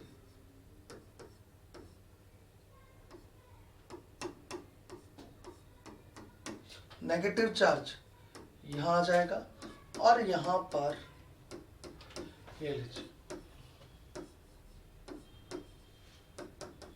ये टॉसाइल ग्रुप लिख दिया। क्लियर। अब देखिए अगली स्टेप में क्या होगा। अगली स्टेप के अंदर ये जो नाइट्रोजन के ऊपर लोन पेयर है, अगर मैं ये कह दूं ये लोन पेयर यहां से यहां चले जाए और यहां से इस बॉन्ड के इलेक्ट्रॉन को सल्फर ले ले और ये इलेक्ट्रॉन्स इधर ऐसे चले जाए, तो देखो बाहर क्या निकल गई स्पीशीज। हम कह दें ये स्पीशीज बाहर निकल गई, ये लीजिए O- और ये Me, ये पोर्शन बाहर निकल गया। एक्चुअली ये पोर्शन क्या है, ये पोर्शन है टॉसाइल के साथ नेगेटिव चार्ज, ये पोर्शन बाहर निकल गया। और जैसे ये पोर्शन बाहर निकलेगा हम ये स्पीशीज कहेंगे कि हमें ऑब्टेन होगी। यहां नेगेटिव चार्ज है, ये N triple bond N positive charge. तो यहां एक प्रकार से देखा जाए तो हमें डाईएजो एल्केन ऑब्टेन हो चुकी है। ये क्या है, डाईएजो एल्केन। हमारे को ये डाईएजो एल्केन ऑब्टेन हुई है फ्रॉम टॉसाइल हाइड्रोजन। ये जो डाईएजो एल्केन है, इस डाईएजो एल्केन को आगे जब हम लोग हीट करते हैं तो हीट करने पर यहां से N2 बाहर निकलेगी और जैसे ही N2 बाहर निकलेगी हमें पता है डाईएजो एल्केन से हीट करने पर N2 बाहर निकलने के बाद हमें कार्बिन मिलेगी। अब ये जो कार्बिन है, इस कार्बिन के तरफ या तो इधर वाली H माइग्रेट करेगी या इधर वाली H माइग्रेट करेगी। अब अभी तो किधर वाली H भी माइग्रेट करवा लो कोई फर्क नहीं पड़ता, लेकिन अगर चॉइस है H के माइग्रेशन को लेके, अगर H के माइग्रेशन को लेके चॉइस है तो आप उस H को माइग्रेट करवाओगे जिसके माइग्रेशन के बाद हमें ज्यादा से ज्यादा स्टेबल एल्कीन मिलती है। तो अब यहां मैं H का माइग्रेशन करवा दूंगा और H के माइग्रेशन के बाद हमारे को ये एल्कीन मिलती है। मैंने क्या बोला, अगर H के माइग्रेशन में चॉइस है तो याद रखना मैं उस H को माइग्रेट करवाऊंगा जिस H के माइग्रेशन के बाद हमें ज्यादा से ज्यादा स्टेबल एल्कीन मिलती है। अभी आप चाहे इसको माइग्रेट करवा लो चाहे इसको माइग्रेट करवा लो, एक ही बात है, याद रखना, करेक्ट। ये चीज आप लोगों को पता होनी चाहिए। हमारे को ये एल्किन ऑब्टेन हो जाएगी। माना ये वाली H माइग्रेट कर रही है, ये एल्किन हम लोगों को मिल जाएगी। इसे कहते हैं हम बमफोर्ड स्टीवंस रिएक्शन। ये मैंने पूरी रिएक्शन की मैकेनिज्म आप लोगों को लिख के बता दी है, बमफोर्ड स्टीवंस पूरा समझा दिया है। अब मैं इस पर बेस्ड कुछ क्वेश्चंस लेता हूं, जरा देखेंगे आप लोग। अगर मान लीजिए हम लोग यहाँ देखो, अगर मान लीजिए हम लोग यहाँ इस प्रकार की टॉसाइल हाइड्रोजन लेते हैं, ये लीजिए यहाँ ये मिथाइल लगा हुआ है और यहाँ ये मैंने टॉसाइल हाइड्रोजन लिया, करेक्ट। इस प्रकार के टॉसाइल हाइड्रोजन लेते हैं और यहाँ वीक बेस यूज में लेते हैं, तो बताइए पहले तो यहाँ हमें पता है कार्बीन ऑब्टेन होगी। इंटरमीडिएट पहले तो क्या बनता है, यहाँ कार्बीन बनता है। ये कार्बीन मैंने बना ली। कार्बीन बनाने के बाद फिर हम H किधर की माइग्रेट करवाएंगे, बताइए। हम H इधर से माइग्रेट करवाएंगे और ये हमारे को मोर स्टेबल एल्कीन ऑब्टेन होगी। ये लीजिए मैंने यहाँ ये फर्स्ट एग्जांपल डिस्कस किया इस पर बेस्ड, ओके। अगर मैं यहाँ अब सेकंड एग्जांपल पे आता हूँ, सेकंड एग्जांपल जरा देखेंगे। अगर ये टॉसाइल हाइड्रोजन अगर मान लीजिए ऐसा कुछ है, ये लीजिए ये टॉसाइल हाइड्रोजन है और एक्चुअली यहाँ फिनाइल है, और मैं इस कंपाउंड की रिएक्शन वीक बेस के साथ करवाता हूँ। Is it clear? तो बताइए फर्स्ट ऑफ ऑल तो क्या हो जाएगा, फर्स्ट ऑफ ऑल तो यहाँ कार्बीन बन जाएगी। फिर हम H उधर से माइग्रेट करवाएंगे, जिधर से H माइग्रेट करवाने के बाद हमें ज्यादा से ज्यादा स्टेबल एल्कीन मिलती है, करेक्ट। देखो एक और एग्जांपल लेता हूँ, थर्ड एग्जांपल। अगर मान लीजिए मैं यहाँ टॉसाइल हाइड्रोजन ये लेता हूँ, ये लीजिए, और मैं यहाँ ये कार्बोनाइल कंपाउंड भी ले लेता हूँ, और अब मैं यहाँ वीक बेस लेता हूँ। Is it clear? तो बताइए हमारे को यहाँ पर ये कार्बन मिल गई। अब मैं कहूँ H किधर की मैं माइग्रेट करवाऊंगा, तो मैं कहूँगा H मैं उधर की माइग्रेट करवाऊंगा जिधर के माइग्रेशन के बाद हमें ज्यादा से ज्यादा स्टेबल डबल बॉन्ड मिलता है। ये हमारे को प्रोडक्ट मिलेगा because there is a alpha beta unsaturated carbonyl compound. हमारे को यहाँ कौन सा प्रोडक्ट ऑब्टेन हुआ है, alpha beta unsaturated carbonyl compound, okay. चलिए जी अब हम लोग यहाँ एक एग्जांपल और लेते हैं। अगर मान लीजिए मैं यहाँ पर कुछ इस प्रकार का केस लेता हूँ, ये लीजिए ये टॉसाइल हाइड्रोजन मैंने लिया,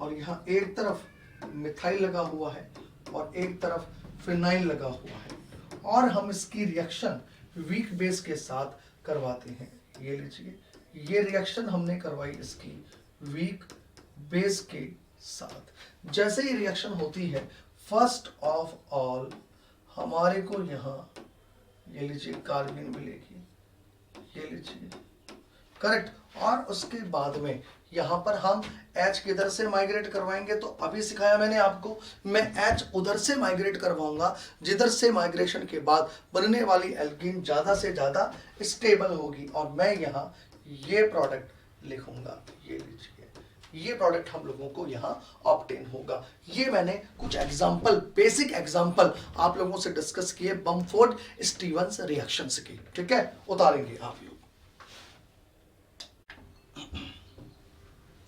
अब देखिएगा बमफोर्ड स्टीवंस रिएक्शन क्या होती है, ये मैंने आप लोगों को बता दिया है, राइट। अब इस बमफोर्ड स्टीवंस रिएक्शन में मैं आपको समझाता हूं आगे डायरेक्टेड बमफोर्ड स्टीवंस रिएक्शन क्या होती है। तो देखो हेडिंग डालेंगे आप लोग, directed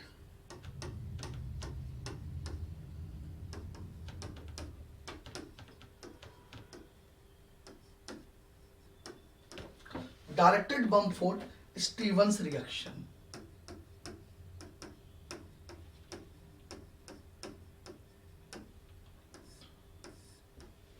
directed Bamford Stevens reaction, देखिए डायरेक्टेड बमफोर्ड स्टीवंस रिएक्शन का जरा कंसेप्ट आप लोग समझना। डायरेक्टेड बमफोर्ड स्टीवंस रिएक्शन में देखो यहां पर ये N और यहां ये X अवेलेबल होता है। आप समझना, देखो ये R और ये मैंने R डैश लिया आपको यहां पे। ओके, अब ये X क्या है, ध्यान रहे ये X यहां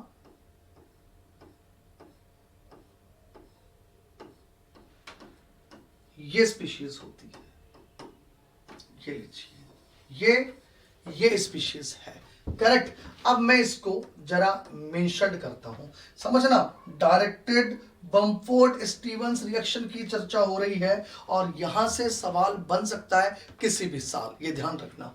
डायरेक्टेड बमफोर्ड स्टीवंस रिएक्शन में हमने एक्स को कहा ये स्पीशीज है और इसके बेसिस पर मैंने यहां ये लीजिए इसको यहां पे रिप्रेजेंट किया, ये लीजिए, करेक्ट, ये स्पीशीज हमारे को मिल गई है, राइट। अब होता क्या है, इस कंपाउंड को जब हम आगे हीट करते हैं, इस कंपाउंड को जब आगे हीट किया जाता है तो यहां क्या स्पीशीज मिलती है जरा वो देखेंगे आप लोग। यहां एक तरह से देखा जाए तो यहां हीट करने पर ये जो स्टाइरीन है ये स्टाइरीन बाहर निकल जाएगी। क्या मतलब, ये इलेक्ट्रॉन्स यहां से यहां, देखो इस नाइट्रोजन पर अभी एक लोन पेयर है, अभी इस नाइट्रोजन पर एक लोन पेयर है, ये ध्यान रखना। अब क्या होगा, इस बॉन्ड के इलेक्ट्रॉन इधर आ जाएंगे और इस बॉन्ड के इलेक्ट्रॉन इधर चले जाएंगे, तो क्या रहा जरा देखेंगे। हमारे को हीट करने पर एक तो ये स्पीशीज मिल जाएगी, ये R डैश और ये डबल बॉन्ड N और ये N, ये आपको एक नाइट्रीन टाइप की स्पीशीज नजर आ रही है। ये आप अगर देखो तो N बॉन्ड N, ये आपको एक नाइट्रीन टाइप की स्पीशीज नजर आ रही है। मतलब नाइट्रोजन के वैलेंस शेल के अंदर 6 इलेक्ट्रॉन्स हैं, 2 बॉन्डिंग है और 4 नॉन बॉन्डिंग है। और इस स्पीशीज में से देखा जाए तो क्या बाहर निकल गया, स्टाइरीन बाहर निकल चुकी है। ये क्या थी, स्टाइरीन, बहुत ध्यान से समझना, देख स्टाइरीन। अब हमारे को इस स्टाइरीन से मतलब नहीं है, बस इसको ऐसे समझो कि जैसे स्टाइरीन में नाइट्रीन का इंसर्शन होके ये स्पीशीज बनी होगी, वो हीट करने पर हमने स्टाइरीन वापस निकाल दी। अब अगर मैं इसी की एक रेजोनेटिंग स्ट्रक्चर ये लिख दूं तो आपको मेरी बात और भी अच्छे से समझ में आएगी। अगर मैं ये रेजोनेटिंग स्ट्रक्चर लिख दूं ना, ये लीजिए, देखो तो हमारे को इसको ऐसे लिखना पड़ेगा, ये नेगेटिव हो गया और ये पॉजिटिव हो गया। और मैं कहूं एक्चुअली यार ये कंपाउंड डाई एजो कंपाउंड ही तो हो गया, that is the diazo alkane. बस ये डाई एजो एल्केन मैंने कुछ इस प्रकार से बना लिया है, क्लियर। तो इसको डायरेक्टेड बमफोर्ड स्टीवंस का नाम देके भी कह दिया जाता है। ये डाईएजो कंपाउंड का ये जो बनाने का तरीका है, इस कंपाउंड से ये आना चाहिए आपको, that is very very very important, याद रखिएगा, क्लियर। अब यहां पर क्या होगा, मैं इसी का एक रेजोनेटिंग स्ट्रक्चर ऐसे लिख दूं। देखो इधर अगर मैं आपसे कहूं ये इलेक्ट्रॉन्स यहां से यहां, ये इलेक्ट्रॉन्स इधर से इधर, अगर ऐसा लिखा जाएगा, ये R डैश हो गया, ये R हो गया, ये N हो गया, ये ट्रिपल बॉन्ड हो गया, ये प्लस हो गया और ये माइनस हो गया। अब हमें पता है कि डाई एजो कंपाउंड में से N2 बाहर निकलेगी और जैसे ये N2 बाहर निकलेगी हमारे को वही कार्बीन मिलेगी। ये लीजिए R डैश, ये कार्बीन और ये लीजिए R, ये प्रोडक्ट हम लोगों ने बना लिया है यहाँ पे, क्लियर। ये क्या बना लिया हमने, कार्बीन, ओके। अब आप देखेंगे आगे की बात। अब ये जो कार्बीन बनी, इस कार्बीन में यहां पर H लगे हुए हैं और आपको पता है अगर ये H माइग्रेट करेगा then carbene convert into the alkene. लेकिन इतनी देर जितने भी एग्जांपल लिए थे, ये लीजिए, यहां डबल बॉन्ड के स्टीरियो से कोई मतलब नहीं था, लेकिन ये एक पहला ऐसा कंपाउंड आया है जिसमें डबल बॉन्ड का स्टीरियो भी मायने रखता है। तो याद रहे जब ये H माइग्रेट करेगा तो हम बनने वाले डबल बॉन्ड की स्टीरियो ये लिखेंगे। ये लीजिए, ये कौन सी एल्कीन बना दी हमने, जेड एल्कीन। ये लीजिए जेड एल्कीन हम लोगों ने बना ली है, क्लियर। तो क्या कहा जाता है जरा समझना, अगर अगर यहां जो सॉल्वेंट काम में लिया जा रहा है अगर वो पोलर एप्रोटिक है, पोलर एप्रोटिक सॉल्वेंट अगर हम काम में लेते हैं तो जेड एल्कीन हमारे को मिलती है। तो यहां क्या मिलती है? Z alkene polar aprotic solvent लेने पर। और ऑब्वियसली सॉल्वेंट पोलर एप्रोटिक ही लिए जाते हैं जब कुछ भी नहीं दिया हुआ है। तो क्लियर, पोलर एप्रोटिक सॉल्वेंट होने पे हमारे को जेड एल्कीन बनानी है, ये ध्यान रहे आप लोगों को। और अगर सॉल्वेंट पोलर प्रोटिक है, अगर सॉल्वेंट पोलर एप्रोटिक नहीं है बल्कि पोलर प्रोटिक सॉल्वेंट है, राइट, अगर solvent polar protic solvent use लिए जा रहे हैं तो फिर E एंड Z एल्कीन दोनों प्रकार की एल्कीन बनती है। E और Z एल्कीन हम दोनों प्रकार के एल्कीन बनाते हैं। तो आप लोग देख लीजिएगा किस प्रकार का कैसे केस दिया गया है। अगर कुछ भी मेंशन्ड नहीं है याद रखना सॉल्वेंट इज पोलर एप्रोटिक, हमें Z एल्कीन बनानी है। क्लियर? यहां पर किस प्रकार से ये डायरेक्टेड बमफोर्ड स्टीवंस रिएक्शन हुई ये आप लोगों के बात समझ में आ गई होगी। फटाफट उतारेंगे आप लोग इसको। अब देखिए इस बमफोर्ड स्टीवंस रिएक्शन के साथ अब मैं क्लेजन रीअरेंजमेंट को जोड़ते हुए एक सवाल लेता हूं, ठीक है, यानी डायरेक्टेड बमफोर्ड स्टीवंस का केस लेंगे विथ क्लेजन रीअरेंजमेंट। देखिए बहुत ही बढ़िया एग्जांपल, ये सवाल किसी भी साल इस तरीके का सवाल एग्जाम के अंदर आ जाएगा, ध्यान रखिएगा आप लोग। देखो अगर मैं यहां पर फर्स्ट ऑफ ऑल बात कर रहा हूं रोडियम सॉल्ट की प्रेजेंस की, तो देखो क्या होगा। हमारे को पता है यहां पे फर्स्ट ऑफ ऑल ये लीजिए, ये इलेक्ट्रॉन्स यहां से यहां और ये इलेक्ट्रॉन्स यहां से यहां, यानी कि क्या बाहर निकल गया? स्टाइरिन बाहर निकल जाएगा। ये लीजिए ये स्टाइरिन बाहर निकल गया। जैसे ये स्टाइरिन बाहर निकला हमारे को ये स्पीशीज मिलेगी। जरा ध्यान से देखेंगे आप लोग, ये लीजिए, और यहां पे ये N और ये यहां नाइट्रीन कैरेक्टरिस्टिक्स, जिसको मैं सीधा क्या लिख सकता हूं? डाईएजो कंपाउंड। क्लियर? कैसे? अगर कह दूं ये इलेक्ट्रॉन्स यहां से यहां तो ये हमारे को एक डाईएजो कंपाउंड मिल चुका है। ये लीजिए ये प्लस और ये माइनस, करेक्ट? ओके, अब हमारे को पता है diazo compound in the presence of this, ये लीजिए क्या हो जाएगा? N2 बाहर निकालेंगे। क्लियर? क्या बाहर निकालेंगे? N2। और जैसे यहां से ये N2 बाहर निकलेगी, अरे हमें ये कार्बीन ऑब्टेन हो जाएगी। आप देखो भाई ये कार्बीन मिल गई हमारे को। अब इस कार्बीन के बनने के बाद यहां बमफोर्ड स्टीवंस रिएक्शन ऑपरेट होगी। जब बमफोर्ड स्टीवंस रिएक्शन ऑपरेट होगी तो मैं क्या करूंगा? यहां से एक H माइग्रेट करवाऊंगा। लेकिन एक समस्या है कि H माइग्रेट करवाने के बाद मैं जो डबल बॉन्ड बनाऊंगा उस डबल बॉन्ड की स्टीरियो केमिस्ट्री क्या होगी?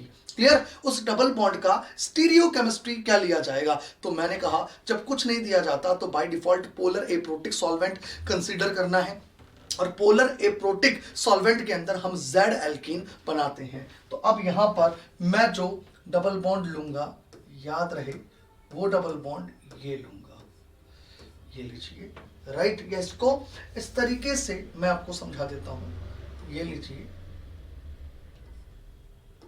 पीएच मैंने यहां लगा दिया, करेक्ट, और यहां ये ऑक्सीजन ले ली मैंने, और ऑक्सीजन के बाद ये लीजिए ये मैंने ये ग्रुप ले लिया। यानी मैंने यहाँ जो डबल बॉन्ड जनरेट किया वो डबल बॉन्ड कौन सा जनरेट किया है, Z। यही मैंने आप लोगों को अभी समझाया था। क्लियर। अब यहां पर ये बमफोर्ड स्टीवंस तो हो गया, that is a directed Bamford Stevens. Clear. तो यहां ये जो बमफोर्ड स्टीवंस से जो प्रोडक्ट बना है, अगर इस प्रोडक्ट के लिए मैं आपसे ये कहूं, जरा देखिएगा इस प्रोडक्ट में ये आपको एक 1,5 डाइईन नजर आएगा। 1 2 3 4 5, ये आपको क्या नजर आ रही है, एक 1,5 डाइईन।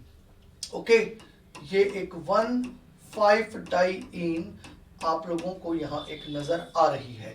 और 1,5 डाइईन के अंदर हीट करने पर 3,3 सिग्मा ट्रॉपिक रीअरेंजमेंट होता है। अब ये चीजें हम लोग पेरिसाइक्लिक में करते हैं, लेकिन हां मैं वो करवा के बता देता हूं, क्योंकि अगर ये सवाल आएगा तो ये मान के चलना बमफोर्ड स्टीवंस के साथ क्लेजन रीअरेंजमेंट को जोड़ के पूछा जाएगा, क्लेजन कोप को जोड़ के पूछा जाएगा, ये ध्यान रखिएगा आप लोग। तो यहां पर 1,5 डाइईन को मैं कुछ इस प्रकार से एक बार लिख देता हूं।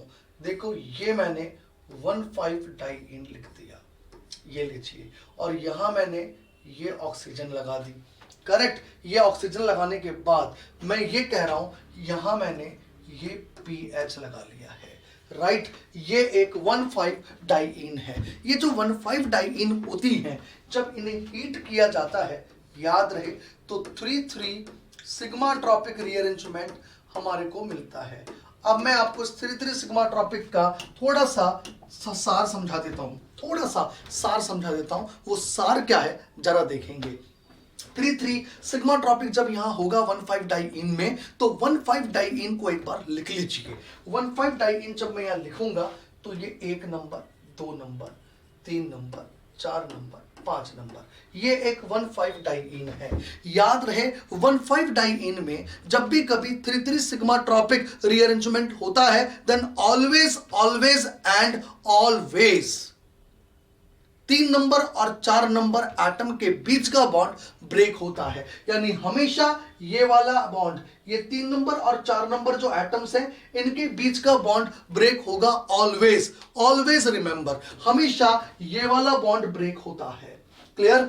अब बॉन्ड ये तो ब्रेक हो गया, बॉन्ड बनेगा किनके बीच में, तो याद रखिएगा बॉन्ड हमेशा 1 नंबर और 6 नंबर एटम के बीच में बनता है। बॉन्ड हमेशा 1 नंबर और 6 नंबर एटम के बीच में बनता है, ऑलवेज रिमेंबर। क्लियर।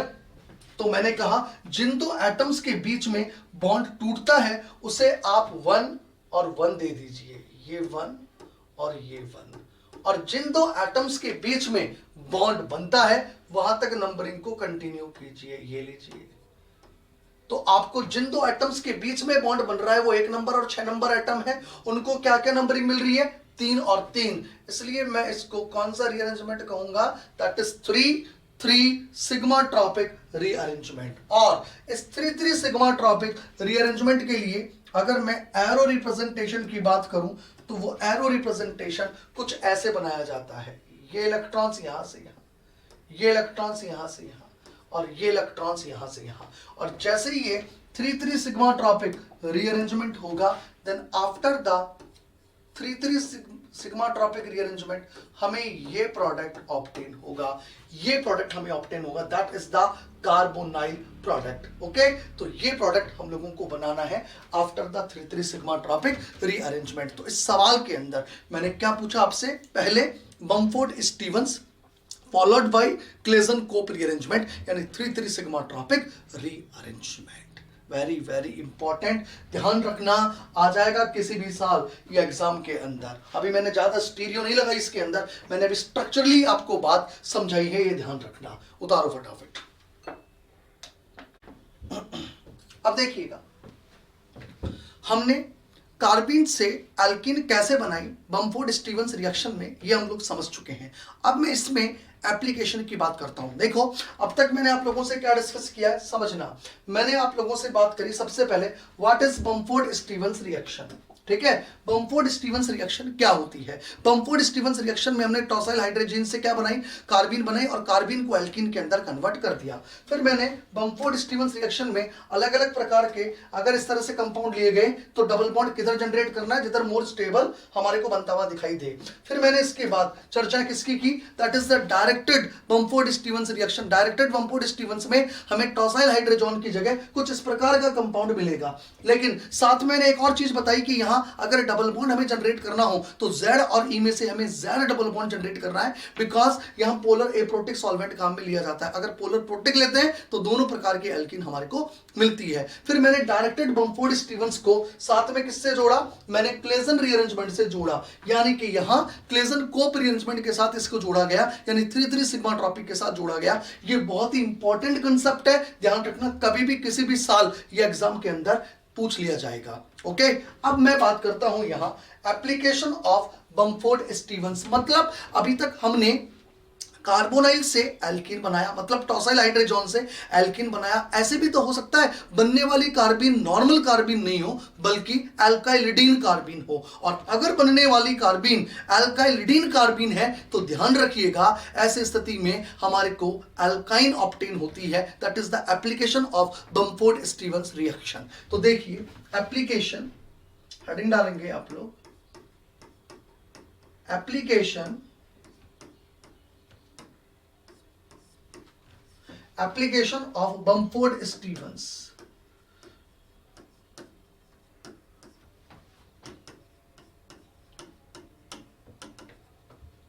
देखिए बमफोर्ड स्टीवंस की एप्लीकेशन से क्या मतलब है, जरा आप लोग देखिएगा। एप्लीकेशन ऑफ बमफोर्ड स्टीवंस से मतलब यह है कि अगर मान लीजिए हमारे को इस प्रकार की कार्बिन बनती हुई दिख रही है, समझना, ऐसी कार्बिन अगर हमारे को दिखाई दे रही है, करेक्ट, आगे बात समझ में। जब कार्बिन इस प्रकार की हम लोगों को मिलती है तो याद रहे अब यहां पास वाले एटम से H माइग्रेट ना करके अब यहां ऑब्वियसली एक R माइग्रेट करेगा। तो R जब माइग्रेट करेगा तो देखो भाई कैसे मैं इसको दिखा सकता हूं, मैं इसको ऐसे दिखा दूं कि यहां से ये इधर से इधर जाएगा और ये इलेक्ट्रॉन इधर आ जाएंगे, और अगर ऐसा होगा तो ये एल्काइलिडीन कार्बिन किसमें कन्वर्ट हो जाएगी, एल्काइन के अंदर कन्वर्ट हो जाएगी। तो एक तरह से सिंपल कार्बिन है तो एल्कीन बन गई, एल्काइलिडीन कार्बिन है तो एल्काइन बन गई। अब ये एल्काइलिडीन कार्बिन कैसे बन सकती है, तो देखो मैं एल्काइलिडीन कार्बिन को लेते हुए एक एग्जांपल आप लोगों से डिस्कस करता हूं। सपोज हमारे को ये दिया गया है, ये पीएच और ये लीजिए ये पीएच, और यहां मैंने ये दो ब्रोमीन लगा लिए, करेक्ट, ये मैंने ले लिया है। अब मैं क्या कह रहा हूं जरा समझना, अगर मैं इसकी रिएक्शन किससे कर रहा हूं, ब्यूटाइल लिथियम के साथ करवाऊं, करेक्ट, और ब्यूटाइल लिथियम के साथ जब यहां पर रिएक्शन होगी तो देखिएगा क्या होगा, पहले यहां मेटेलेशन होगा, ये लीजिए लिथियम, ये Br हो गया, और ये यहां और यहां पीएच ग्रुप लगा हुआ है, इज इट क्लियर। और यहां उसके बाद में ये बॉन्ड के इलेक्ट्रॉन को छोड़ता है, लिथियम बॉन्ड के इलेक्ट्रॉन को छोड़ेगा और ब्रोमीन बॉन्ड के इलेक्ट्रॉन्स को लेगा, और हमारे को ये लीजिए ये एल्काइलिडीन कार्बिन मिल गई। अब इस एल्काइलिडीन कार्बिन में मैं कह रहा हूं शिफ्ट होगा, ये लीजिए ये इलेक्ट्रॉन्स यहां से यहां और ये इलेक्ट्रॉन्स इधर से इधर, और हमारे को ये एल्काइन ऑब्टेन होगी। ये लीजिए that is the application of Bamford Stevens reaction. Clear. एक तरीके से अगर हमें नॉर्मल कार्बिन थी तो उससे एल्कीन बनानी है, एल्कीन मोर स्टेबल बनानी है, डबल बॉन्ड के स्टीरियो की बात करें तो जेड एल्कीन बनानी है, और अगर एल्काइलिडीन कार्बिन दिख रही है तो हमसे एल्काइन बनवा सकता है, याद रखिएगा। क्लियर, उतारेंगे आप लोग।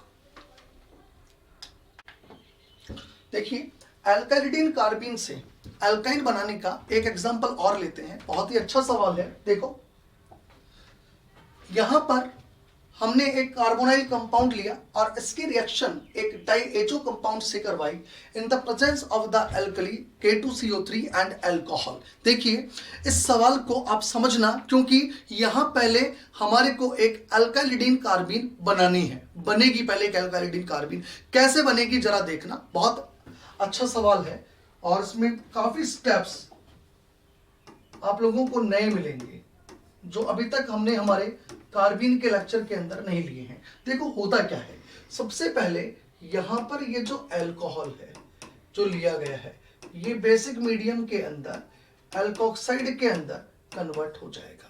अब ये जो अल्कोक्साइड के अंदर कन्वर्ट हुआ है, एक्चुअली ये इस कंपाउंड के साथ रिएक्शन करेगा जिसमें डाइएजो कंपाउंड बना हुआ है।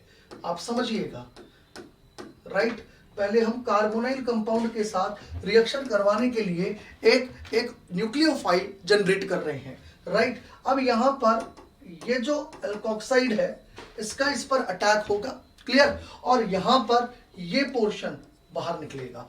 जैसे ये पोर्शन बाहर निकला, देखिएगा एक तो हमारे को स्पीशीज मिल गई ये CH3 C double bond OMe इस पोर्शन से, तो इससे तो हमें मतलब ही नहीं है। और साथ में हमारे को एक प्रोडक्ट ये ऑब्टेन हो गया, ये लीजिए, इससे हमें मतलब है दैट इज द न्यूक्लियोफाइल। ये एक न्यूक्लियोफाइल हमने यहां पर जनरेट कर लिया है, क्लियर। सारा खेल इस न्यूक्लियोफाइल का है, आप लोग ध्यान रखना।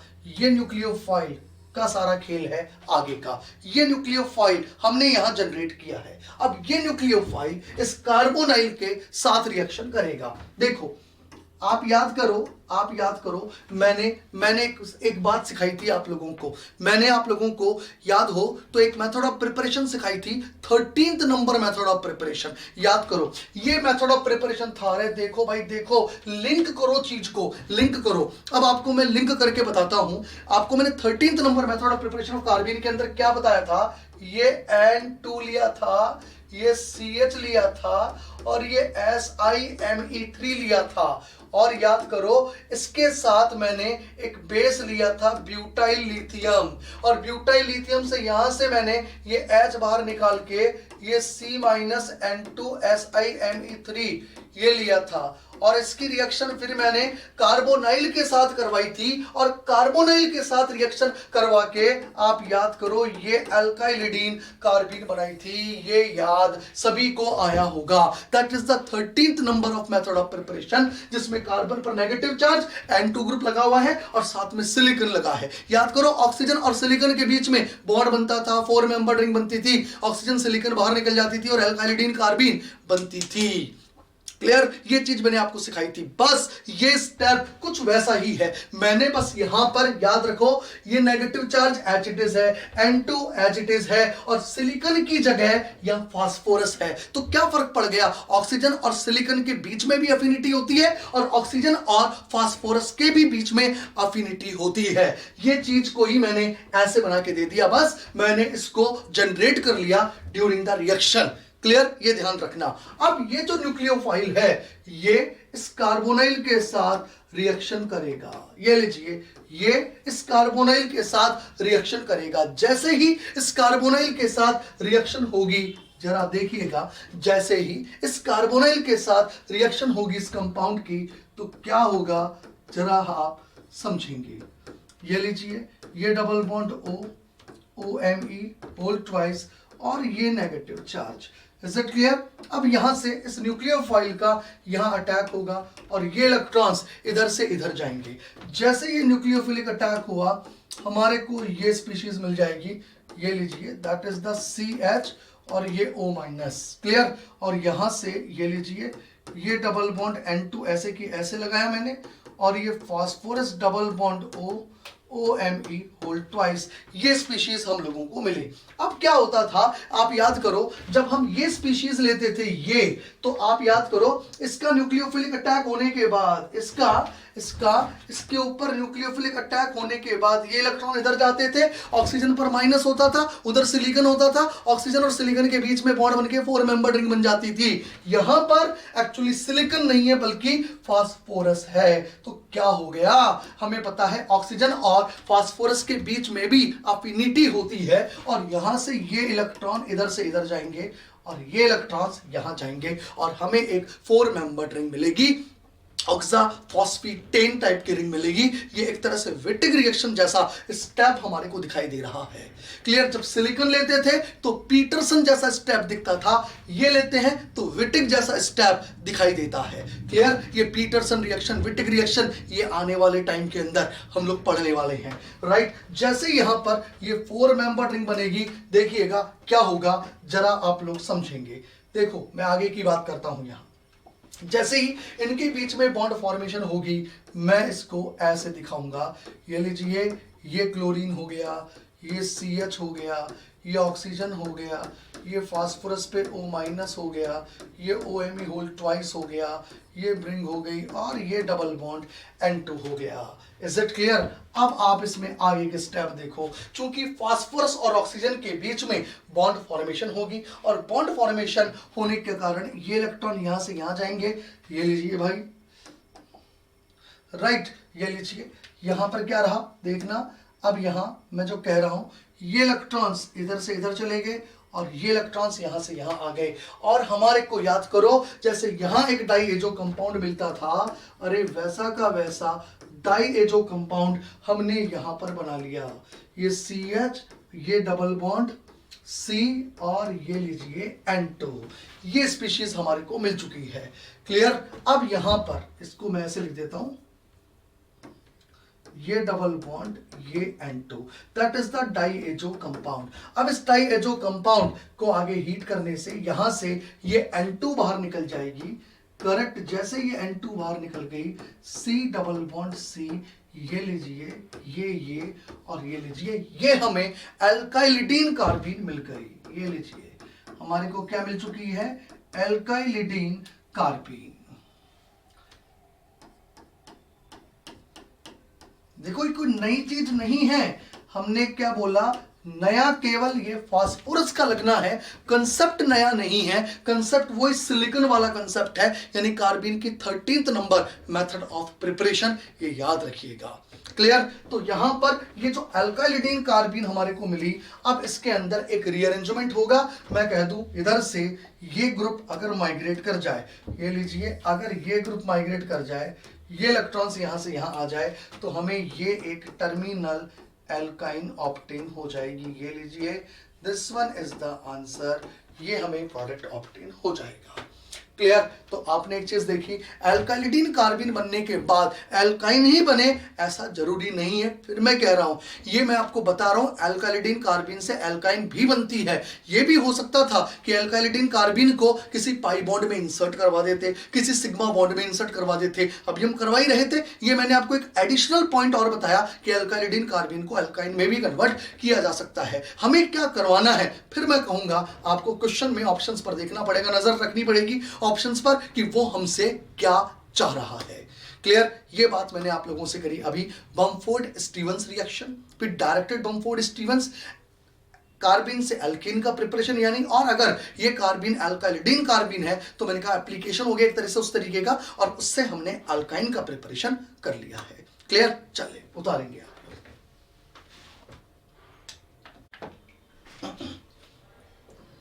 लिया? चलिए तो स्टूडेंट्स, आज के इस क्लास में हम लोग यहां तक रखते हैं। ये बमफोर्ड स्टीवंस रीअरेंजमेंट, बमफोर्ड स्टीवंस रिएक्शन हमारी कंप्लीट हो गई है। अब टॉसाइल हाइड्रोजन की ही मिलती जुलती रिएक्शन है शपाइरो रिएक्शन। क्लियर? हम लोग नेक्स्ट क्लास के अंदर शपाइरो रिएक्शन कवर करेंगे। Okay, thank you, have a good day.